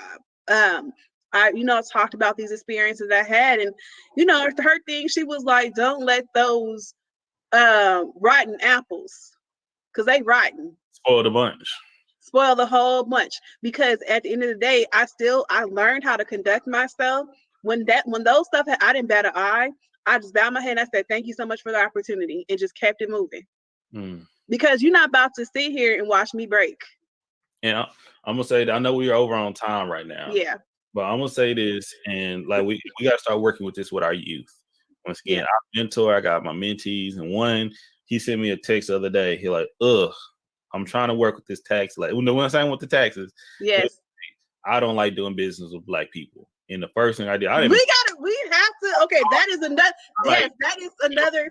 You don't subscribe to that, player. We don't do that. Listen, I'm gonna stop right now. But we can end right there. Yeah, so that is another topic that, of course, I want to discuss as well. Let me get back to the comments real fast. Buddha, she says, I'm very proud of you, regardless of them. Let them keep hating. You got great degrees. Thank you so much. She's on her lunch break supporting us. Thank you so much. Buddha also said, I understand that, but don't let anyone bring you down, because you can't even get a job with only a social degree, but you have all the degrees. Yes. And Buddha, you have those degrees as well too? Hey. Also, I'll be the distance is here. Thank y'all so much for still being here. Janai, my sister, she said you don't have to change anything about you. Y'all, this is one of my other sisters. She will hurt somebody over me. Be the difference is still here. Buddha agrees with Janai as well too. Yes, I'm just gonna keep working hard. Janai also said, unfortunately for us, that's a crab in a barrel. Mentally, it's too common. Trying to get to the top as a Black woman, you honestly are not met with a whole lot of competition from other Black women. Yes, it really, and it turned out to be in like high commodity as well too, in a sense too, which I've also learned. Let me see. Oh, I hit something. Okay. Oh, they're gasping about what you said about the lady and what she said. Buddha said, "I'm sorry, I'm Latin. I will pop her real quick." I hit, then I pray. We can't. She said she hit, then she prayed. Honestly, Buddha, this was in California. I'm from California, but this happened in I'm in Texas right now, but that happened in California. And yes, it is very disrespectful to say to another person. And Drake said, agreed. And I got a smiley face. Buddha said, I'm sorry that happened to you, sir. Yeah, it's crazy. KK, she's still here. She watching all the kids in the background. And she said these lessons are life lessons. Yes, and that. And I'm glad that KK said this, because you never really know what someone goes through unless you actually just sit and talk to them. You can learn a lot from someone if you just sit and talk to them. You know, it's a lot of stories. There is a method to the madness 99% of the time. That's the whole purpose why I do my podcast at Everything Culture, is because until you have a conversation to understand why somebody is doing what they're doing, how can we truly, like, we can just, I don't think it's wise to just judge. Like, you can see someone that's, I look at people that steal. Why are you stealing? Are you stealing because you need to eat, or are you stealing because you're trying to compare? Right. You know, are you, because I can understand we can help each other out, so you don't have to go down that route. Right. One of my favorite Disney cartoons, or not even one, the favorite Disney cartoon I have is Robin Hood. I'm not just going to say Looney Tunes. Oh, that's not Disney though. Yeah, we go talk about that too. Because remember when I told you, I said there's a lot of hidden content in there. And I was laying in the bed one day. Absolutely. And my daughter, she was cracking me. I'm like, hold on. I didn't even realize. I said, why does he have a black? And why is this? I'm like, oh no. And I'm like, okay, that's another. We can keep going down, but that's, I know, right. Oh, we really are on time. And I said I was gonna hold you for 30 minutes, but look, this is how when we get, getting going and stuff like that. This is how it is. Buddha, we're praying for you all, and be the difference. She said she was in her RN program, but then her dad had fell ill and he had passed away. So, Buddha, if you go back to school, you know what I mean. Go back. There's time. Still got time. And yes, and that's how I feel about my father. I still have my father and my mother, and I love my parents. I'll tell Bo all the time how much I just enjoy y'all dad. Like, I'm friends with him on Facebook now, and I just love his posts. Like, yeah, okay, I'm for real. Like, I'm trying to do a lot of editing. I'm trying to release quite a bit of my episodes. Because I don't want to record him and release him 2 months later. I'm trying to start, when I do my recordings, I release immediately. Y'all gonna have some interesting conversations. I cannot wait for that to happen. I so want my parents to come on, but I don't know. I'm trying to wait because I'm trying to figure out what I'm gonna have them talk about. That's why I can bring your parents on, because I can ask what y'all scared to ask. I don't know. We ain't scared to ask more, so I'm trying to still work on myself. You know what I mean? I ain't scared, but it's just like, what am I gonna have them talk about? I don't know. Because I'm gonna just wait. But I suggest y'all need to do that, because I'm doing it with my family. After doing the show with y'all, it really motivated me. I need to bring my family on, because man, I got my sisters. When I say my sisters, my 3 cousins that are my aunt's kids. They took me in. I'm trying to bring the eldest people in my family in. I want to talk to them, and I need to do it quickly. I just got me do it now than later. Then later, yeah. Just like how people we talking about, don't say put off for tomorrow what you can do for today. Mm-hmm. It's all with scheduling and managing, and just because my parents, they are my biggest supporters. You know what I mean? They definitely are. And that's a blessing to have. That's what I'm telling y'all. Like to have you when you said you were having a trouble with the checking account, and you said my mom and dad. Man, think how many people, and I think Kayla and Leah were both when had the conversation was like when they talk to me when I talk about y'all, I'm dead serious. Like it's a blessing that y'all have a supportive family. Don't ever let that. I don't think y'all will. I hope y'all will. I'm telling you, y'all remind me how my family used to be. You know, way like in the 80s and the 90s, and how I remember because that's such a great resource, not only for finances, but just for like right now content. When I look at go to Champions of Discourse or Take Up Space, y'all got it seemed like it's about 40 people in there, but it's mainly y'all. It's family. It's family. I remember first time I was like, oh, that's my sister. Oh, that's my sister. Oh, that's my other sister. But I'm like, God, how many sisters? And I'm like, she ain't lying. But that's how you build a strong community right there. Yes. Yeah. And that's one thing I can say that my parents especially my dad, he just said, y'all just figure it out and get along. And that was, and just do it. Right. But my mom, she was always, you gonna need them. They gonna need you before anybody else does. Your siblings come first. And at the end of the day, it's the truth. Like when you younger, you trying to get away from them because you see them all the time. But when you get older, I see people don't have their parents. People don't have good relationship with their parents. They don't talk to their parents. Some people don't know their parents. Some people have siblings they've never met before. They have bad relationships. They burn bridges. You know what I mean? And it really does feel good. Like we were rebels this Christmas, and we had a party at my sister's house. We turned up. I heard. I judged. I prayed. We sure did. We had a big old sleep. We did. And I was surprised. I was telling Bo, I was like, man, when I saw that video on Instagram when someone got hit by a snowball, I ain't gonna say nobody. I like, see, my family been different. That would have been hard. But you know what? That was my first time. I've never been in snow before. Trust me, I can see that. But y'all had a good time, and we had a good time. We had a good time, made good memories. You know what I mean? And it just, like for Chris, it's just like we're very close. So like even I flew to Florida for Thanksgiving to see my brother and my kids. Most people didn't agree with me doing that, but I haven't seen my brother in so long, and it was like 2 years I hadn't seen my brother. Oh wow! You know what I mean? And that's like these are people that like I really grew up with. I haven't seen them in so long, so it's just like, okay, am I gonna travel anywhere else right now? No. You know what I mean? And the same thing now with my biological sister, like she's on she just joined Clubhouse. I added her on. I'm gonna get an iPhone because this ain't the bad part is Jocelyn. It works on an iPad too. I got an iPad. Jocelyn sent me an invitation. But she didn't know it did not she didn't we found out that I had to have an iPhone. Mm-hmm. Yeah, you gotta have something with Apple.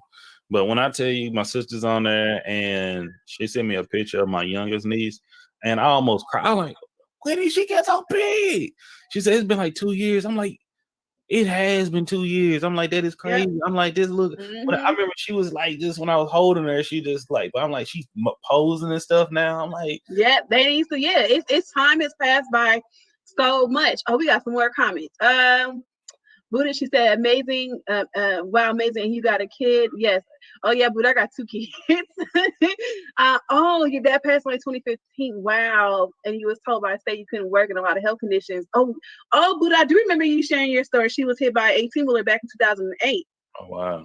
Wow, Buddha. Wow. Yes, I do remember you sharing. I think you shared it on, was it Pink's platform or something? I can't remember. Hey, Sade, thanks so much for coming in. Sade is another content creator. She went live the first time last night. Congratulations. She rocked her house out. So much fun. Buddha said, thank you for saying prayers. And yes, parents, yes, they're our main support. And I am very, very thankful for my parents and my family. KK's giving us the heart, so is Boss Lady Denise. We love you too, Nike. Oh. And she said, Buddha said, you never been in snow either, but hoping to move to, but you're going to move to North Carolina? Mm. Yeah, I think I have a sister I thinking, North Carolina. So It's North Carolina. North Carolina. Yeah, she moves so much. So, but it was our very first time in snow, and I wasn't prepared. So, hey, Charnel, thanks for coming in, y'all. This is Charnel as well too. I got your alert, Charnel. I'm gonna pop over there in a minute for your upload. Y'all, this is Drake. I don't know if you met Charnel, but she came in the same day you came on my platform as well too, and we were just chatting. Oh, you watched my wig video, my shake and bake? I wish that when you're on YouTube, and you can click on people's profiles and follow them like that, but they just don't make it easy. But that's just I think they changed. YouTube changed it. Hope by next year, Buddha. It oh yeah, you know why? Because I'm on StreamYard, Rachel. My bad. My phone was tripping. The comments is late. Okay, so yes, most definitely support Charnel. Yes, most definitely. Y'all, this has been great. We talked, we had a lot of content that we shared with you all. We're going to recap what we talked about. The first one is why is it so hard for people to save money that is in their accounts? You all gave a lot of great feedback in the comments, and I'm looking forward to doing this again as well. Drake is going to let me know the date. Hasn't been said, but it hasn't been said. Okay. I gotta find a month for it. Okay. It may be March. That's when. Okay. And then we also talked about Blacks working with Blacks in corporate America and their issues. Because this has been it's an ongoing conversation as well. Y'all just be ready. Next month, February, Drake and I agreed to go hard and bring the heat. Once again, it's not only us. I'm trying to build a community of people. If y'all have some people that you think of in Black history that's not being represented, let us know. That's my thing. I do it every year. Thank you to TT. We come and do this together. My thing is, if we have time, like I usually do research, and I just write it out, post it, some pictures and stuff. But I need to get to the point I start doing the videos. Okay. Yeah, most definitely. Some of us don't like to read. You know what's so funny? It's funny you said that. Charnel said she needed to hear this. Yes, it is hard. Rachel wants to know, what if you don't have loose change or coins? And also she said, what are ways to save? So this is what I do. Y'all gonna laugh at me for saving. So if you don't have coins, because literally within the past like maybe 4 months, I think I've only gotten cash back like twice.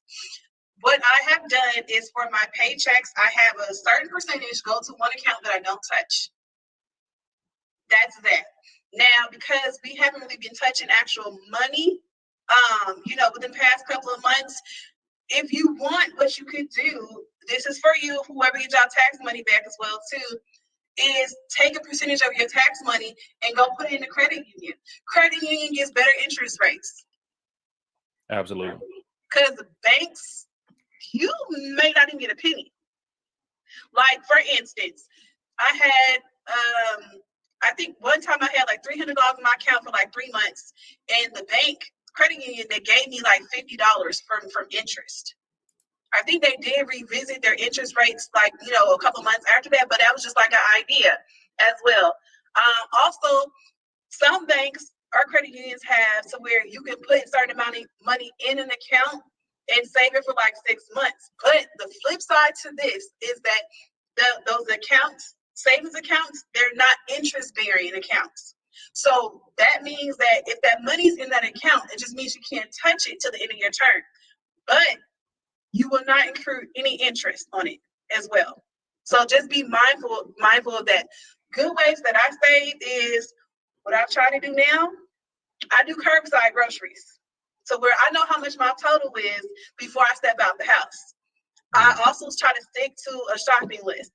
And like Drake said, trying not to eat out the house.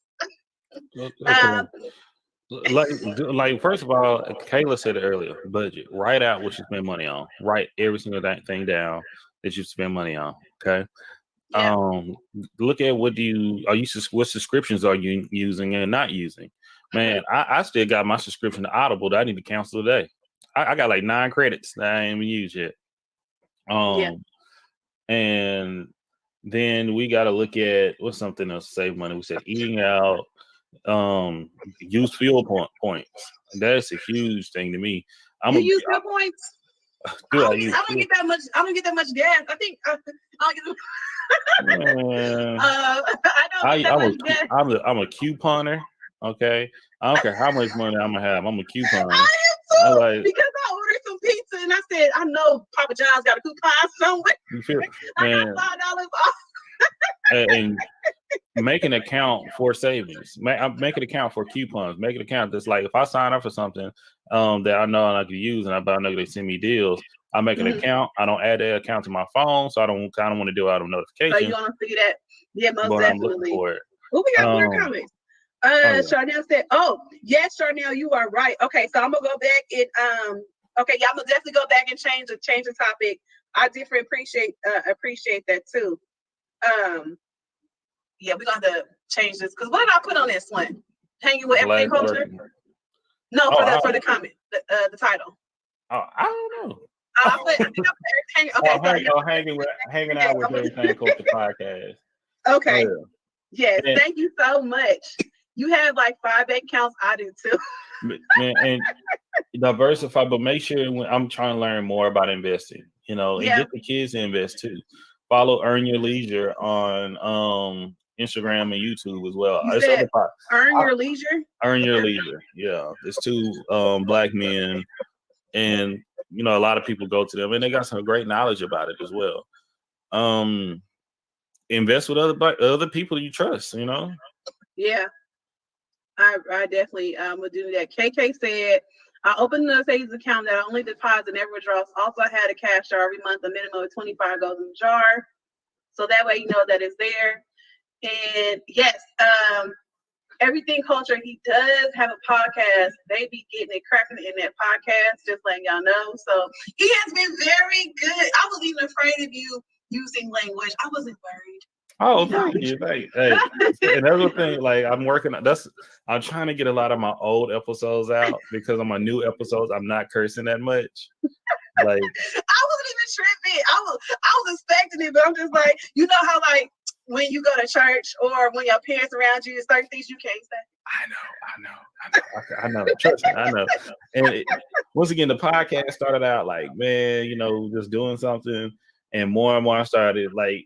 I believe this could be much bigger than I imagined. And I'm torn about some people. I've asked people on like my Snapchats and stuff like, should I keep cursing or not? They're like, no, that's you. You known for cursing. But I'm like, I'm not known all around for cursing. A lot of people don't know me for that. But at the end of it all, oh, thank you, Taylor. And Janai, thank you so much. I think she had to go back to work. That's my other sister. Well, that's my sister. Charnel said she also have self-help. It helps with the credit as well too. Yes. Charnel, do you have that link on you by any chance? Yeah, but you can if you're looking for me, we're on all platforms. Anywhere you can listen to a podcast, you can find us, and we're everything culture. I'm gonna put it back up. Hold on, give me 1 second. And there we go. We're here on YouTube. Once again, you can listen to our lives. Some of them, like once again, excuse my mind sometime. Excuse my mouth. Because I'm gonna tell you why. No, we're not gonna excuse because. Yeah, this is why I like Drake, because he reminds me of my sister. They not gonna say, though they gonna say what we thinking, but we ain't gonna say it. Yeah. And 9 times out of 10, he'll say it, but he'll be like asking him the question to make sure you all heard what he said. Yeah, I was like, and I just want to make sure we have an understanding, make sure we have an understanding. But I do want to work on the vulgar language, but I do want to get the point across. I still want to get my intent across at times. But I enjoy it. I absolutely enjoy podcasting and the conversations like we're having right here. Because I would say with everything culture, we're a podcast with a purpose. We can joke, we can play, we can curse, we can talk about some of the most frivolous things. But you know what? I want somebody to learn from each episode, no matter how playful we may. I'm working on trying to do an episode about gaming. Okay. You're gonna get a lot of folks with that, especially because that's really big on YouTube. It's a culture. I'm a gamer. I've been playing games. I don't know if anybody out there, the first time remembering me playing games where I remembered. I know I was playing games before that, but I never forget this memory when I realized when it clicked that the controller they gave me wasn't plugged in, and I had one of my first temper tantrums. You got. I ain't gonna say the word I want to say, but I'm like, N-word. I'm like, nah. I didn't say that, but that was the feeling I had. But it was like, wait a minute, this ain't plugged in. then later on in life, that I started doing that to my little cousins, and now we can't do that no more because everything wireless now. So it's like, and these kids are so smart. Take the battery out. There's no battery, you charge it up, but these kids are smart. Like, I'm used to Sega Genesis. Tyrone here, he a gamer. I'm using Sega Genesis, the stock never I gotta end. do that with Tyrone here. What's up, and Charnel just posted her video. I'm sorry, I'm just waiting for it. So the link for build credit history and save money. So if you all want to get help on this, your self-help. This is the app that she's been using, and she does talk about it in her I think it was like one or two of her videos I remember, what it's helping her do as well too.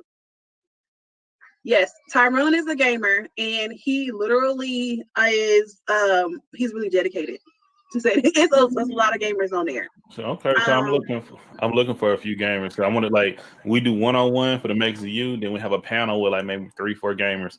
Not only I'm trying to have gamers, now I'm gonna try to do another one with developers. I'm gonna try to do another one that people work in the corporate world of gaming. I want people to do it for streamers and people that's competitive in it. I'm trying to have, because it's so much that goes into it. Right. Well, it's a lot. It's a lot of people, a lot of folks in here that can definitely help out. You better start making friends. Hey, can y'all be my friend? You better start making friends. Please. We got Purse Charnel. She's a person of resource. Champions of Discourse, my sister Bose as well too. And Tyrone, he's a gamer. Listen, and then we got Buddha. She's supporting. Hey, look at that. Wait, you having trouble finding the podcast is every thing. You can play games all night. Are you trying to find the podcast? Okay. Let me go get. Hold on. Let me go get it. My bad, y'all. I'm slipping because I didn't even put. Yes, when we pop up, I want to say I'm not the most techie guy. Hold on. Let me go get his podcast. No, because it's a certain way. I think you have to. Because I did it before and I couldn't find you. Yes, thing, not thing. Everything culture. Hold on, let me go back in there. Better be popping up immediately. It is those pop up. Okay, she was typing thing. That's the thing. Charnel, the reason why we're everything culture is because I am country as heck. Okay, and that's part of my culture. I'm an emphasis. I'm trying to bring a linguingus. Oh my God, help me out, Lord Jesus. But on the episode, we're going to talk about languages, how we work on our certain dialects and our accents and things, where they come from. And I'm big on when, it don't sound right for me to say everything. I come from an area where thing is just a part of it. And when people say, oh, you're using slang, the whole English language is slang, if you want to put it that way. But not to go, but that's just a conversation for another day. We have fun once again. We always trying to bring up different facts about history, from the Latin culture to the African diaspora to Scottish to Dutch to Khmer, you name it, Hawaiian. I just did, yesterday was and Charnel, please follow us on Instagram as well. But it's to that point where yesterday was the anniversary of the Hawaiian, when Hawaii gave up their rights to their rights. Yeah, I've been wanting to touch on that, but I'm trying to find somebody from Hawaii to speak on it. And as well, I've hit people up, but now they may be busy, whatever the case may be, because it's such an interesting conversation. Because why is Hawaii still a state of America? Yeah, but it's not. They say it's not connected. So, but the thing about it, the history. But it's the history. But at the same time, if they not, you gonna be Hawaii. Do you? As much as we want to say how evolved and how dainty we are and cultured we are, it's really about war. I'm gonna come and tell you. That's how we got Hawaii. It wasn't no treaty. It was like it was a treaty, but it was like, I like you and I want you. We can do this the easy way or we can do this the hard way. That's how Hawaii came about. They're like, tell me, and that's what happened. And now Hawaii's like, okay, this treaty's over with. It's been over with. Okay, we want to be. And then I guarantee a lot of Americans like, hey, man, do you really want to go through this with us again? Right. But it's See, we got a lot to talk about. Well, I gotta hop off here soon because don't judge me. You ready? Why would I judge you? I bought some crab from Walmart. Why would I judge you for that? You better grow up and handle your business. No, I gotta make it. And they talking about put 2 sticks of butter in there. I can't do that to myself. How you cook crab before? I don't think there's a lot of butter. How you go? Butter's delicious.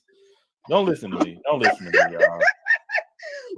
everybody. I want to say thank y'all. So, okay, Charnel said she found you. She connected with you. So, yeah, I know he'll definitely connect with you back. Yes. I got a show tonight on Instagram too. What time? I'm doing the makings of you on Instagram lives now. You say it's like stereo, yes. And stereo. So we're a guy, I can't think his name. It's gonna be at 6 p.m. Central. Okay. And so it's gonna be 6 p.m. Central, and it's gonna be with a tattoo artist. So that's another topic we're gonna talk about tattooing. He's not only a tattoo artist, he's opening a school for tattoo artists too in Texas. I'm not staying out here. I'm still leaving. Okay. But no, I definitely am gonna be. Okay, I definitely be on. Y'all, make sure y'all please support Everything Culture. This was great with Drake. I really appreciate y'all coming in here, rocking with us. We talked about a lot of random stuff, but y'all really stuck it out with us. We said we was only gonna be up for 30 minutes. But y'all kept the chat going. So, show me your shirt. Oh yeah, wait, I didn't got on my girdle. Oh my goodness! Ooh, look at it, flexing. Ooh, okay. So I got on my Everything Culture shirt or whatever, and yes, Drake. If you hook up with Charnel, she will be awesome to be on your platform as well. She has a lot of business adventures that she's working on as well too. Charnel, I know that y'all can collab on this as well too. If anyone in this chat wants to collab with Drake, he is so easy to work with. Oh my God. Y'all make sure. Tales of Tea, hey, thank you so much for coming in. We appreciate you so much for stopping in with us. So make sure, yes, sure. I had to because I'm just like I couldn't find the link. But make sure you all go and check out Drake, his channel, Everything Culture or whatever. And looks like y'all already agreeing to hang out. So most definitely, I'm so excited for y'all to really be supporting me on this platform. This has been an amazing experience. Y'all, we both had the day off, but it felt like we got something accomplished. And hey, again, let's see if you can see it. Yeah. Nope. That ring light kid is doing his job. There you go. There we go. Y'all, we support you is really a insider when he hosted our the panel with all my sisters. So we need to make that a hashtag. I know. KK, she said this is definitely like 3:30 service because we keep saying we gonna end and we not in. No, we about to end because I gotta take my wig off. I'm so hot. Oh Lord. Okay, y'all. Thank y'all so much. Appreciate y'all for supporting not only myself but supporting really TT. Thank you so much. I really appreciate it every time we able to meet up. If y'all join us tonight on Instagram, 6 p.m. Central, come 6:05. You know how we get down. But all in all, thank you again, and I want to just say thank you. I hope y'all enjoying this MLK Junior Day, and just make it great. Every day is a great day. Most definitely. And thank y'all so much for sticking out with me. Like I said, I know you all are at work, a lot of you all, but make sure y'all collab with Drake. He is open to any type of topics. You know what I mean? So just check him out. He does respond more so to Instagram and Facebook. And I was like, well, what else you can hit me up on? Don't hit me up on Facebook. Hit me up on IG. You can hit me up on Twitter. You can email me at Everything Culture. I even give I don't mind people texting me, but yeah. Facebook is such a headache, but we ain't gonna get down there right now. We're gonna say bye to everybody. Okay? Right. Sure. Y'all know Sherelle, she said y'all suffer for you too. I know it's so hot. Hey, we in the car right now trying to roll the window. We still talking. Right. I'm driving out the driveway. Yeah, all right, we on YouTube. We're on YouTube as well. Yes. Hey, they want to know, are you streaming from to YouTube as well from Instagram?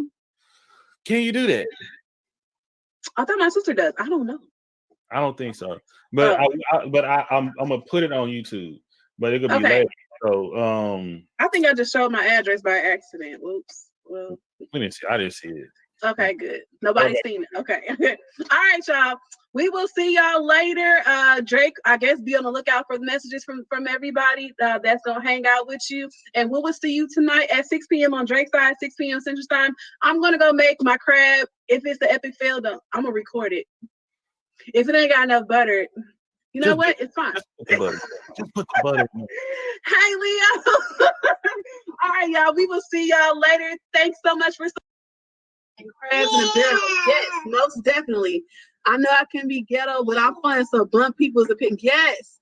Or you can just delete the comment. That's what I'll start doing. Yes, you can. Guess what? Hey, lovely Mimi. Thank you so much for coming in. We've been ready. Y'all, guess what? Guess what? Happy New Year! Yeah, I'm crazy. Happy New Year!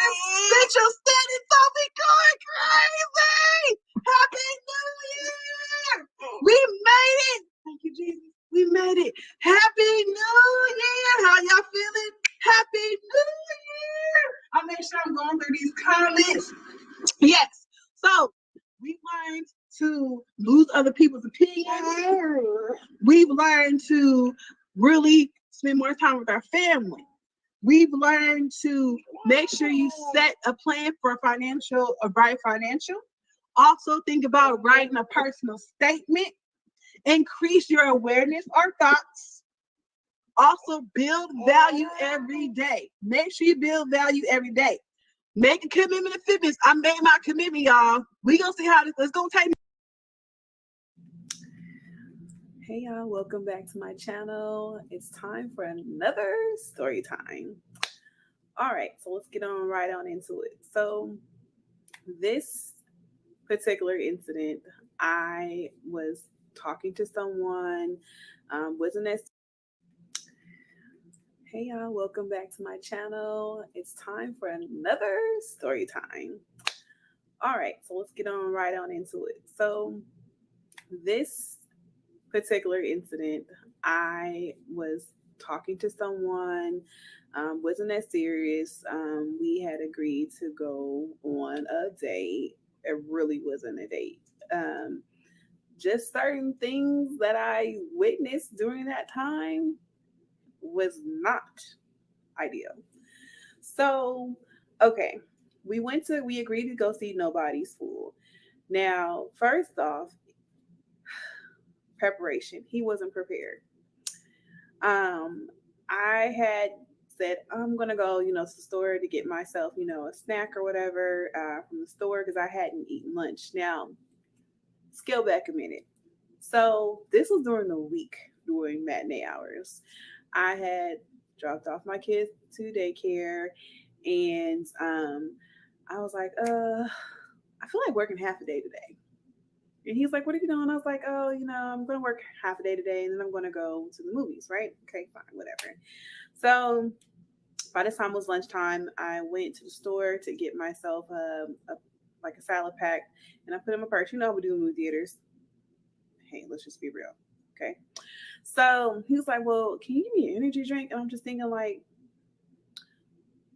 you're not working today. So you can get it yourself. But I'm like, fine, whatever. Let me just, don't be mean, don't be rude. Okay, fine, whatever.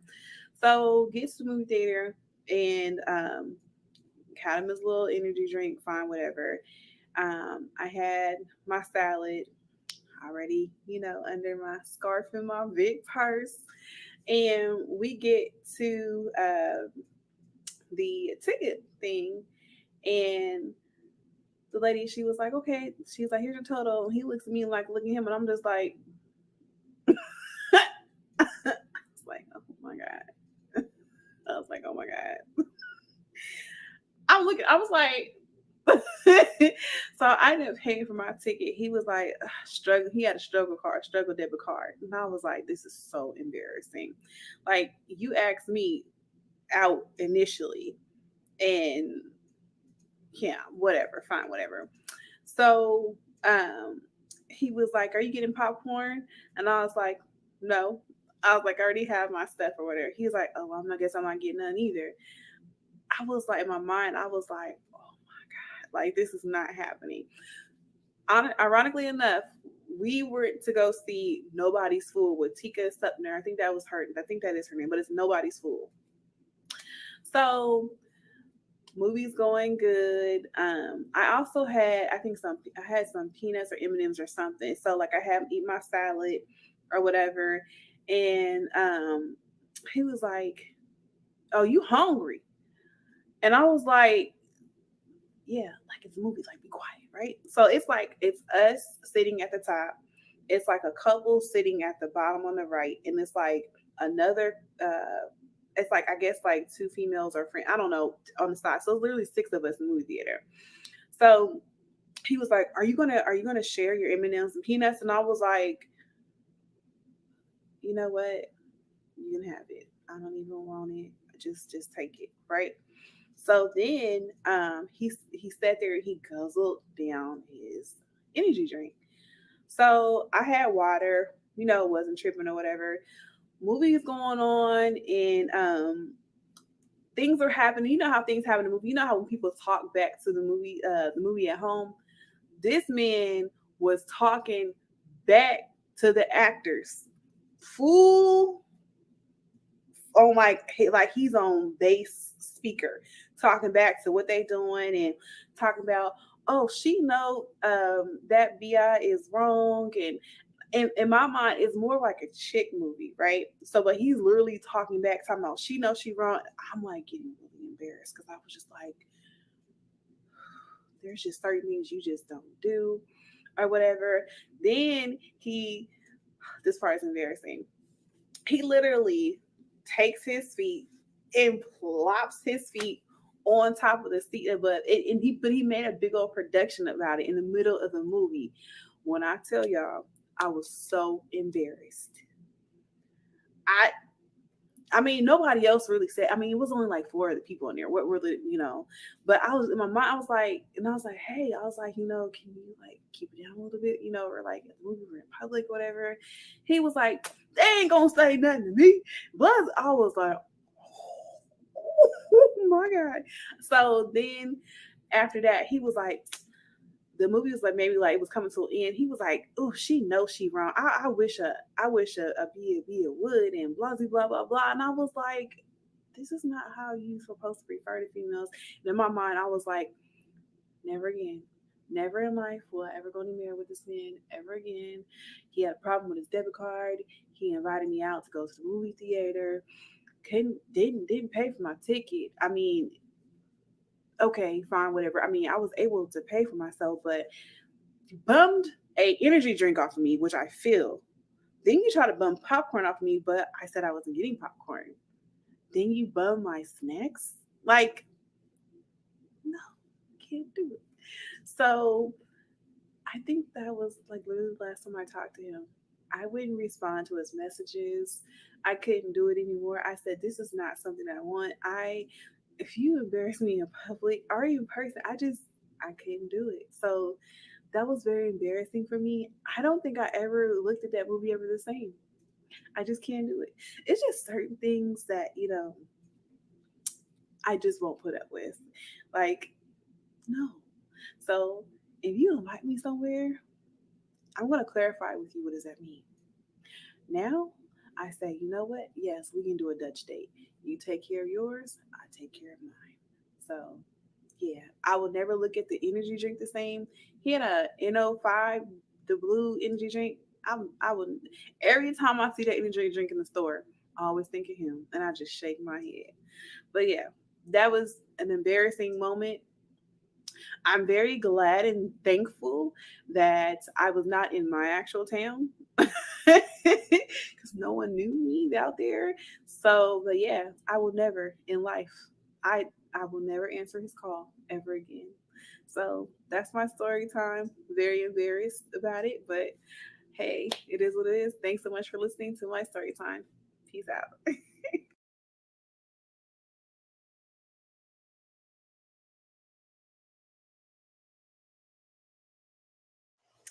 Hey, thanks so much for coming back to my channel. I just got off of work. Yes, 2 feet away. My desk is right over there. My bed is right here. My little ones are napping. I don't think it's going to be for that much longer.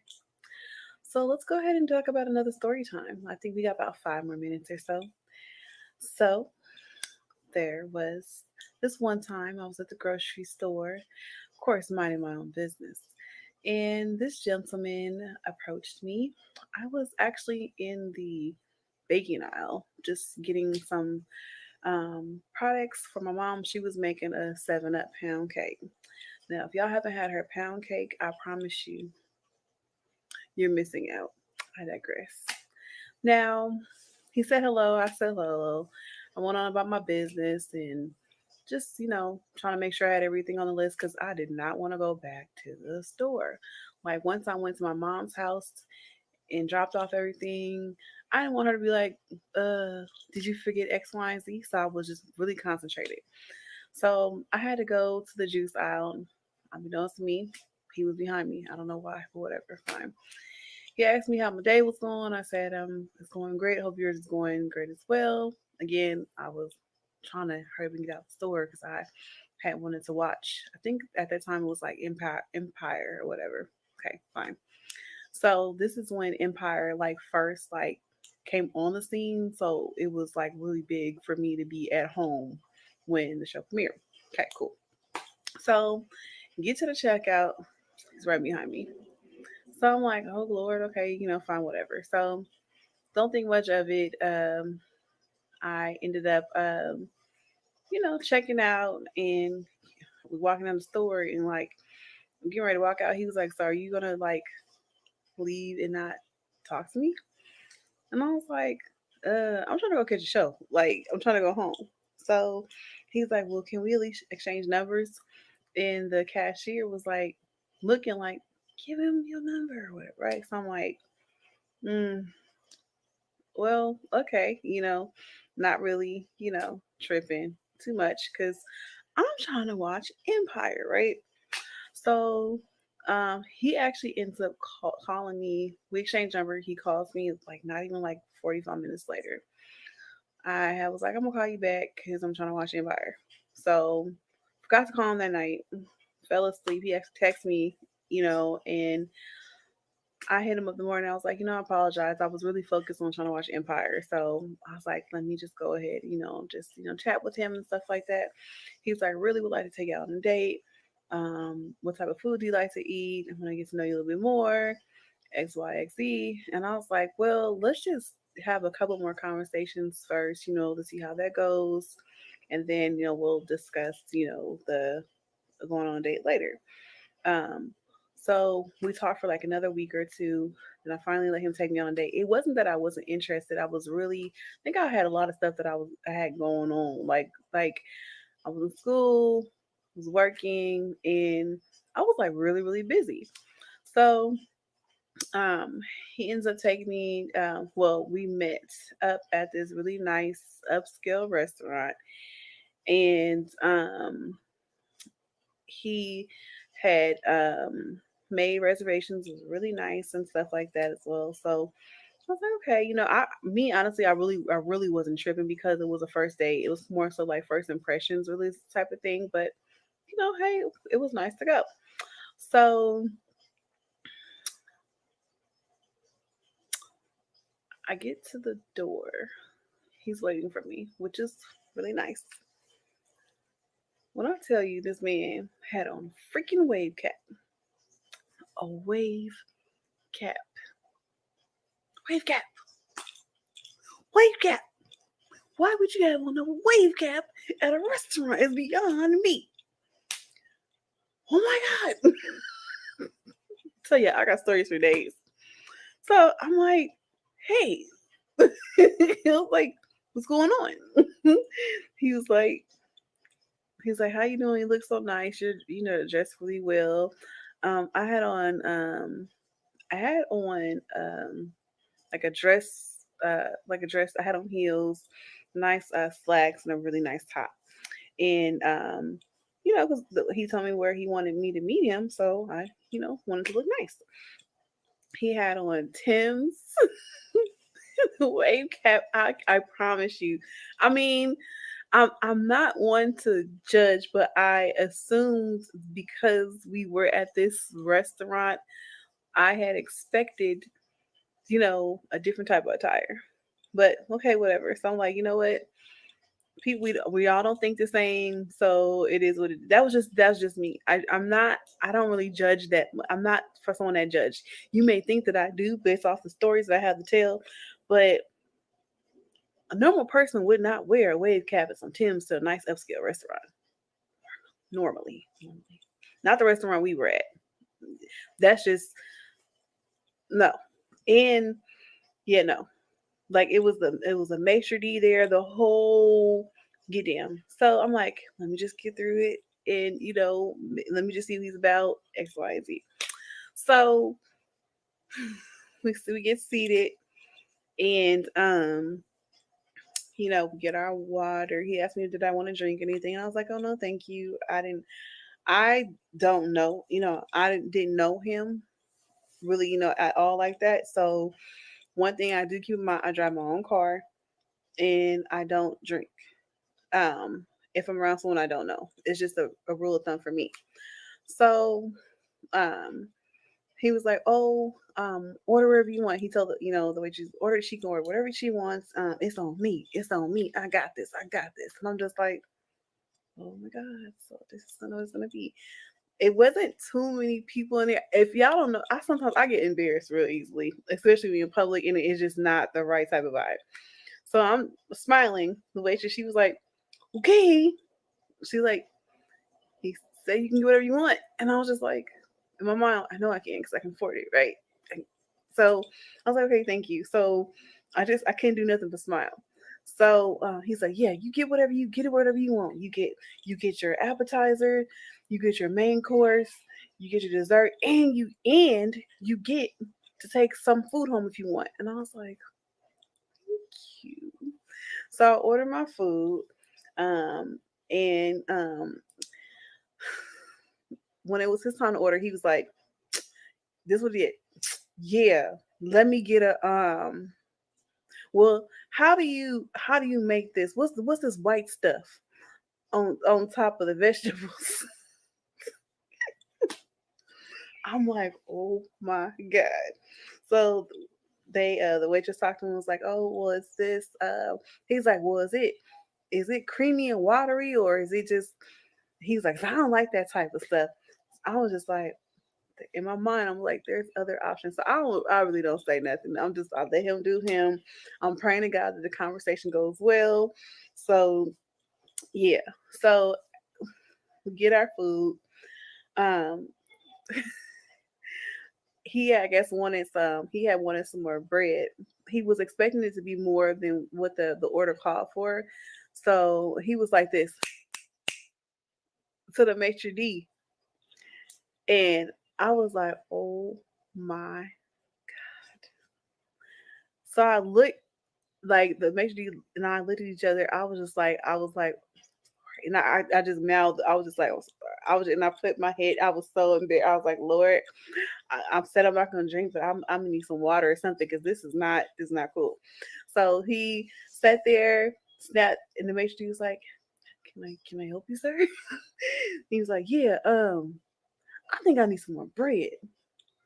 And maitre d' was like, okay, well, we can help you out with that, by this time, it was like another couple next to us. So he had like stretched his arm out and was getting all comfortable in the chair, like he was just like chilling, waiting on the bread. And he was like, "Are you gonna eat your food? Right? You gonna eat up? Because I want to make sure that you know that you eat." And I was like, "Yeah." I was like, I'm eating my food, but I can't, guzzle down." So he got his bread. So then, normally they give you time to eat your food, enjoy your food. And he was like, "Oh, I know, I want this dessert and I want this X, Y, and Z." So I'm like, "Yeah." I was like, "I'm pretty sure they're gonna come back, come by." They wanted to make sure that we have enough time to eat what we had before they, come and ask us when we for dessert. That wasn't good enough for him. Do y'all not know this man said he did the bird? It was the bird call. You know how Tommy does the bird call in Martin? He did the bird call. I have never in my entire life witnessed anybody do a bird call. Well, except for my sisters. So, backstory: my sisters are silly. So, if we're out in public just playing around, like at the grocery store in different aisle, they'll do the bird call or, something weird. But at the restaurant where it's people inside and they're coming back. So I was just like, "Oh my God, this is not, no, this is not something, this ain't what I want." So the conversation was good. I'm not going to lie. We talked about a lot of things and I learned, a lot about him. I did not care for his table manners. However, he was a cool dude. So I gave it a fighting chance. But then, after we got our food, ready for the dessert. Actually, I think at that time I didn't want dessert because I kind of didn't want to prolong my stay at the restaurant because I was getting kind of embarrassed. I was actually embarrassed or whatever. So he's like, "Well, you can take some dessert to go," and I was like, "No, no, thank you." It's like, "No, thank you." I was like, I don't want any dessert." So he's like, "You sure?" And I was like, "Yeah." So they came by and brought the bill. This man, literally, his debit card, I guess, how sometimes you get wallets and it's like kind of new. And when sometimes you put the cards in the slots, it's so tight that where you have to pull it out. So he was like, "Ugh, it's so tight in this wallet. I can't get this card out." And I was just like, "Well, that's what happens when you buy a new wallet." So and he was like, "Oh, I don't know if I activated this card." In my mind, I'm like, "Oh heck no. I know he is not about to play me." But like I said, I always go prepared. I don't go nowhere if I can't afford it. He was like, "Yeah, you know what? I activated it earlier today. Let me just take the sticker." So they're waiting to take his card because he asked them to hold on. He's sitting there trying to pry the sticker off the card. And I was like, "Oh my God. Oh my God." So just imagine this man got on a wave cap and Tim's. I was dressed the part like everyone else in the restaurant. And maybe he didn't know. But the thing is that he had told me that he wanted to go to the restaurant. He heard great things. He said it's nice, it's upscale, it's classy. He said people dress nice, and maybe he felt like he was dressed nice, but he really wasn't. You know what I mean? So it's kind of like, yeah, you're dressed for um not this restaurant. In my mind. So yeah, no. So he was like, "Well, what are you doing later on?" I was like, "I'm about to go home and watch Empire."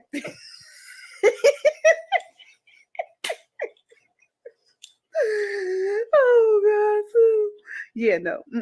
I mm, I don't think we went anywhere else after that time. I think I like hung out with him once after, but I did have a full on conversation with him. I was honest because one thing is like you can't expect someone to how should I say this? You can't expect someone to understand. No, it's not fair to someone if you feel a certain type of way if you don't explain why you feel that way. If I hope that makes sense. So for me, it wasn't fair to him that I felt weird because he didn't understand that I was uncomfortable with how he was presenting himself. I did not touch on his wave cap. However, I did say that if we were to go somewhere else, we should both make sure that we both have the correct dress code, which I think he kind of got. And then as far as his table manners with the maitre d' and the waitress, I couldn't take it. I couldn't do it. So yeah, that's that story. Like I said, it was interesting. Um, no, no, no, we can't do it. So thanks for watching. I guess I gotta go do some laundry or something for the kids get up. Maybe I'll fold something. It normally takes 3 to 5 business days for me to fold clothes and put them away. Typical. Talk to you later. Peace out. Bye bye.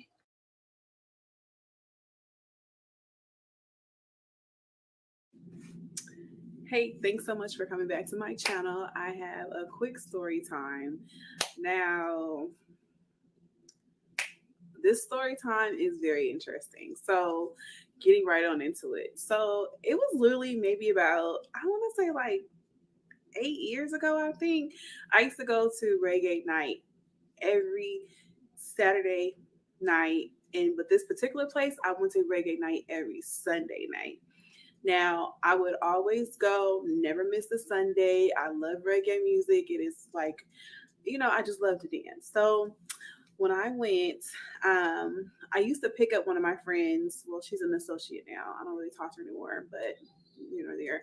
But on this particular night, she actually ended up getting a car, and I would have to drive like maybe 15-20 minutes up in the boonies to go get her, and then we would drive back down and go to the club. So this particular night, I was like, "Are you still going or whatever?" And she was like, "Yeah, I'm gonna go." I was like, "Okay." I was like, "All right, well, we're gonna have fun, this, that, and the third."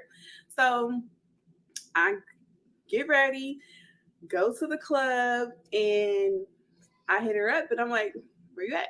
She's like, "Oh, I thought you were picking me up." And I was like, "No, why would I do that? You have a brand new car. Like, no, I'm not doing that." She's like, "Oh, well." I was like, "Well, I'll wait about, 20 minutes for you to get here, and then we'll walk in together." So she was like, "Oh my God." I'm like, "Well, if you want to come out, you're going to have to drive yourself." So I was like, "Wow." In my mind, it's like, why would I pick you up? You have a brand new car. Like, why would I pick you up? I'm literally going out the way. So yeah, not doing that. So she finally comes. We get in there, and actually, we didn't take her that long to get there. We see where we're kind of like considered regulars there, right?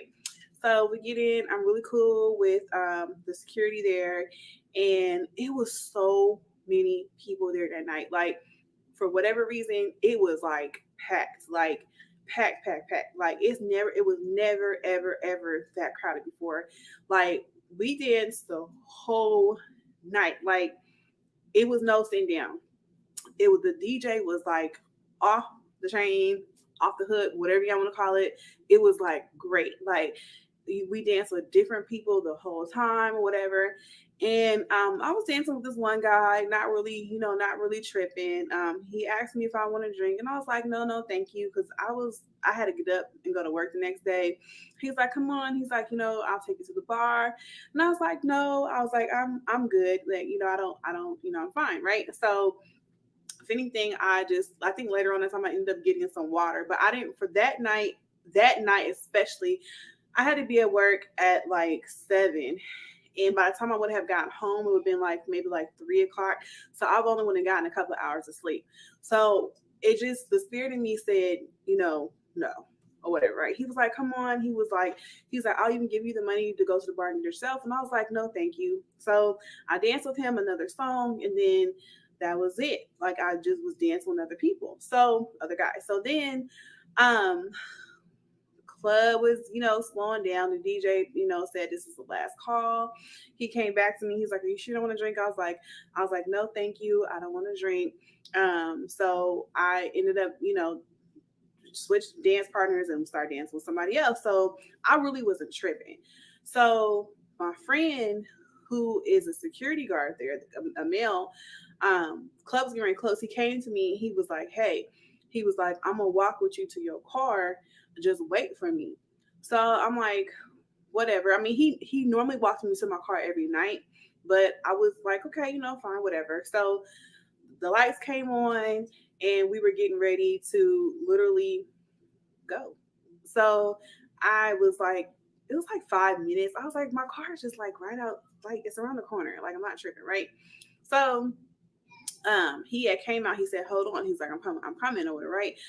Security, you have to secure the whole building, make sure nobody's in the bathroom, make sure nobody's in the cutoff corners. They got to make sure everybody is out. So I told my friend, I was like, he's taking too long. I was like, let's just go. So the guy who kept asking me if I wanted to drink, he was outside, right? So I wasn't paying him no mind. He was like, okay. He was like, "I hope you have a good night." I was like, "Okay, thanks, you too." My friend, she was all, caked up with somebody. And I was like, we was like, we'll just wait for each other to get in the car. But I was walking to my car. Her car was like 2 cars over. I unlocked my car. She was still talking to the guy. I'm like, "Can you pull off so you exchange numbers so that we can go?" Because I'm getting tired, right? I'm getting sleepy. I gotta be at work. So I left my car, get ready to get in my car, and my foot was in the car, and I was like literally like halfway in, and the guy slides in my car, and I was like, "Oh my god!" Like he was like, "I'm going with you," and I was like, "No, you're not. You need to get out of my car," right? So I'm trying to be calm because like I had already put my phone in the middle console, so my phone was in my middle console, and like my pepper spray was like near my console as well too, so I was not gonna be able to pull it like in time. I was like, "You need to get out of my car." So my friend, she was like, "Ooh, he liked you because he waited the whole night for," like she's like kind of like egging him on, and the other guy was like, "Oh man, y'all look cute together." And I'm like in my mind like, no, like y'all, somebody need to come get him out of my car. Like that's where I was at, because at this time I started getting upset. I was already annoyed, because I'm just thinking, oh, he drank or whatever, right? So he was not getting out of my car. My friend, she was just so just oblivious to the fact that your friend need help. Like, get this man out. Somebody come get this man out of my car. Like, get him out of my car, right? So he not budging, and I'm like, oh my god, like this. Out of all nights, there is no police. No police. No. Usually, it's police there till whenever, because where the club is positioned, it is considered a college city as well too, because the college is like 7 miles going back up in the hills. And I was like, Lord, out of all, just why? So I'm literally telling him to get in my car. I'm like getting frantic, like I'm not getting in my car. I was afraid to reach in my car to get my pepper spray. I was afraid to reach and get my phone because I don't know this man. I've never seen this man before, other than that night that night that all this was happening. So I'm like, Lord, I need help. Like, this is not cool, right? So he was all saying, he was telling me, he said, "Come on, get in the car, I'm gonna go with you." And I was like, "Bro, I don't know you. Like, get out of my car. Like, I don't know anything about you. Get out my car, get out my car, get out my car." So then my friend, she's still laughing and giggling with the other guy 2 cars. I'm like, "Hey, I need help." Like, I don't know. I said, "I don't know what else you want me to tell you." I'm like, "Girl, I need help." She's like, "I'll be over there in a minute." I was like, "You know what? No, screw you." Pretty much I was getting upset. Like, I was getting livid. Thank God. And when I say thank God, my security guard friend came with the whole security guard crew. He was glaring at me. And he was like coming out. He was like, "Didn't I tell you to wait for me? I said wait for me." He said, "This is the reason why I said wait for me." He was so, but then he looked at me. He said, "Hey, bro," he was like, "It's time to go. Get out her car." So it was it was a group of security guards. They was actually like waiting or whatever. So he was like, "I don't know where you about to go, but you need to get away from her." So I was like, my mom, like, "Oh my god, like thank you," because I was just like, my friend, she was like, "Oh my god, what's going on? What's I just put my head down. I'm talking. I'm just looking at her like, you're just no good. Like you just no good." So they had my friend. He said, "Get in your car. I'm gonna stay on the phone with you." He was like, "I'm gonna give you a 20-minute head start so you can get on the road and get home." He was like, "We gonna hold him." Um, he was like, "I've seen him before, or whatever. He never bothered nobody else." He said, "But it's just something." He said, I saw everything in the camera." So he said, "That's why I came out here." He said, "But the next time I need for you to like literally wait for me, whatever, right?" He was like, "I didn't really tell you up front because I didn't want you to freak out and be paranoid." But I was just like, and my mom just like, I'm not mad at him because I'm actually thankful, but I was just so happy that one, I didn't drink, two, I actually paid attention, you know, as I was getting in my car. But the thing is, I really didn't. I thought he had left. I didn't like see him or whatever, right? But I'm just so grateful that my friend cared enough to make sure that I was able to get in my car safely or whatever, right? Well, not really at that time, but he came after the fact. So he ended up telling me that when I got home, he wanted to make sure I was good. He said they held him for like 20 minutes talking to him. They said that he was overly intoxicated. They said that he had ended up they ended up getting him a taxi. At the time, this was before Uber and Lyft. They got him a cab to let him go home, and his car was there, but they said that he was too messed up to like drive or whatever. But all I can say is I'm very thankful for my friend, my real friend, because I don't want to think about what could have happened. I was really, really scared. Like I didn't know, really what to do. I was trying to be, trying to be patient. I was trying not to panic in front of him, in front of the guy. And honestly, at the end of the day, I did end up going back. I didn't go back that next week. It took me a while to go back because um, I did not want to see that guy ever again. And for two, I had to find another friend to go with. I've been out by myself a couple times before, and like always, my security guard friend has always walked me to my car. That's how I ended up like knowing him, because when I used to go out by myself a lot, he would always walk me to my car and make sure I got home, got home safely. But I never went out with that female friend ever again, and thankfully, I never saw that other guy again. Um, that's my story. Um, it just says if I can say anything to anybody, just be patient. It's a reason why my friend was telling me to wait, even though I was being impatient because I was just trying to go home. But that was a very scary situation for me. That's my story time. I made it home. Thank God. Thanks for watching. See y'all later.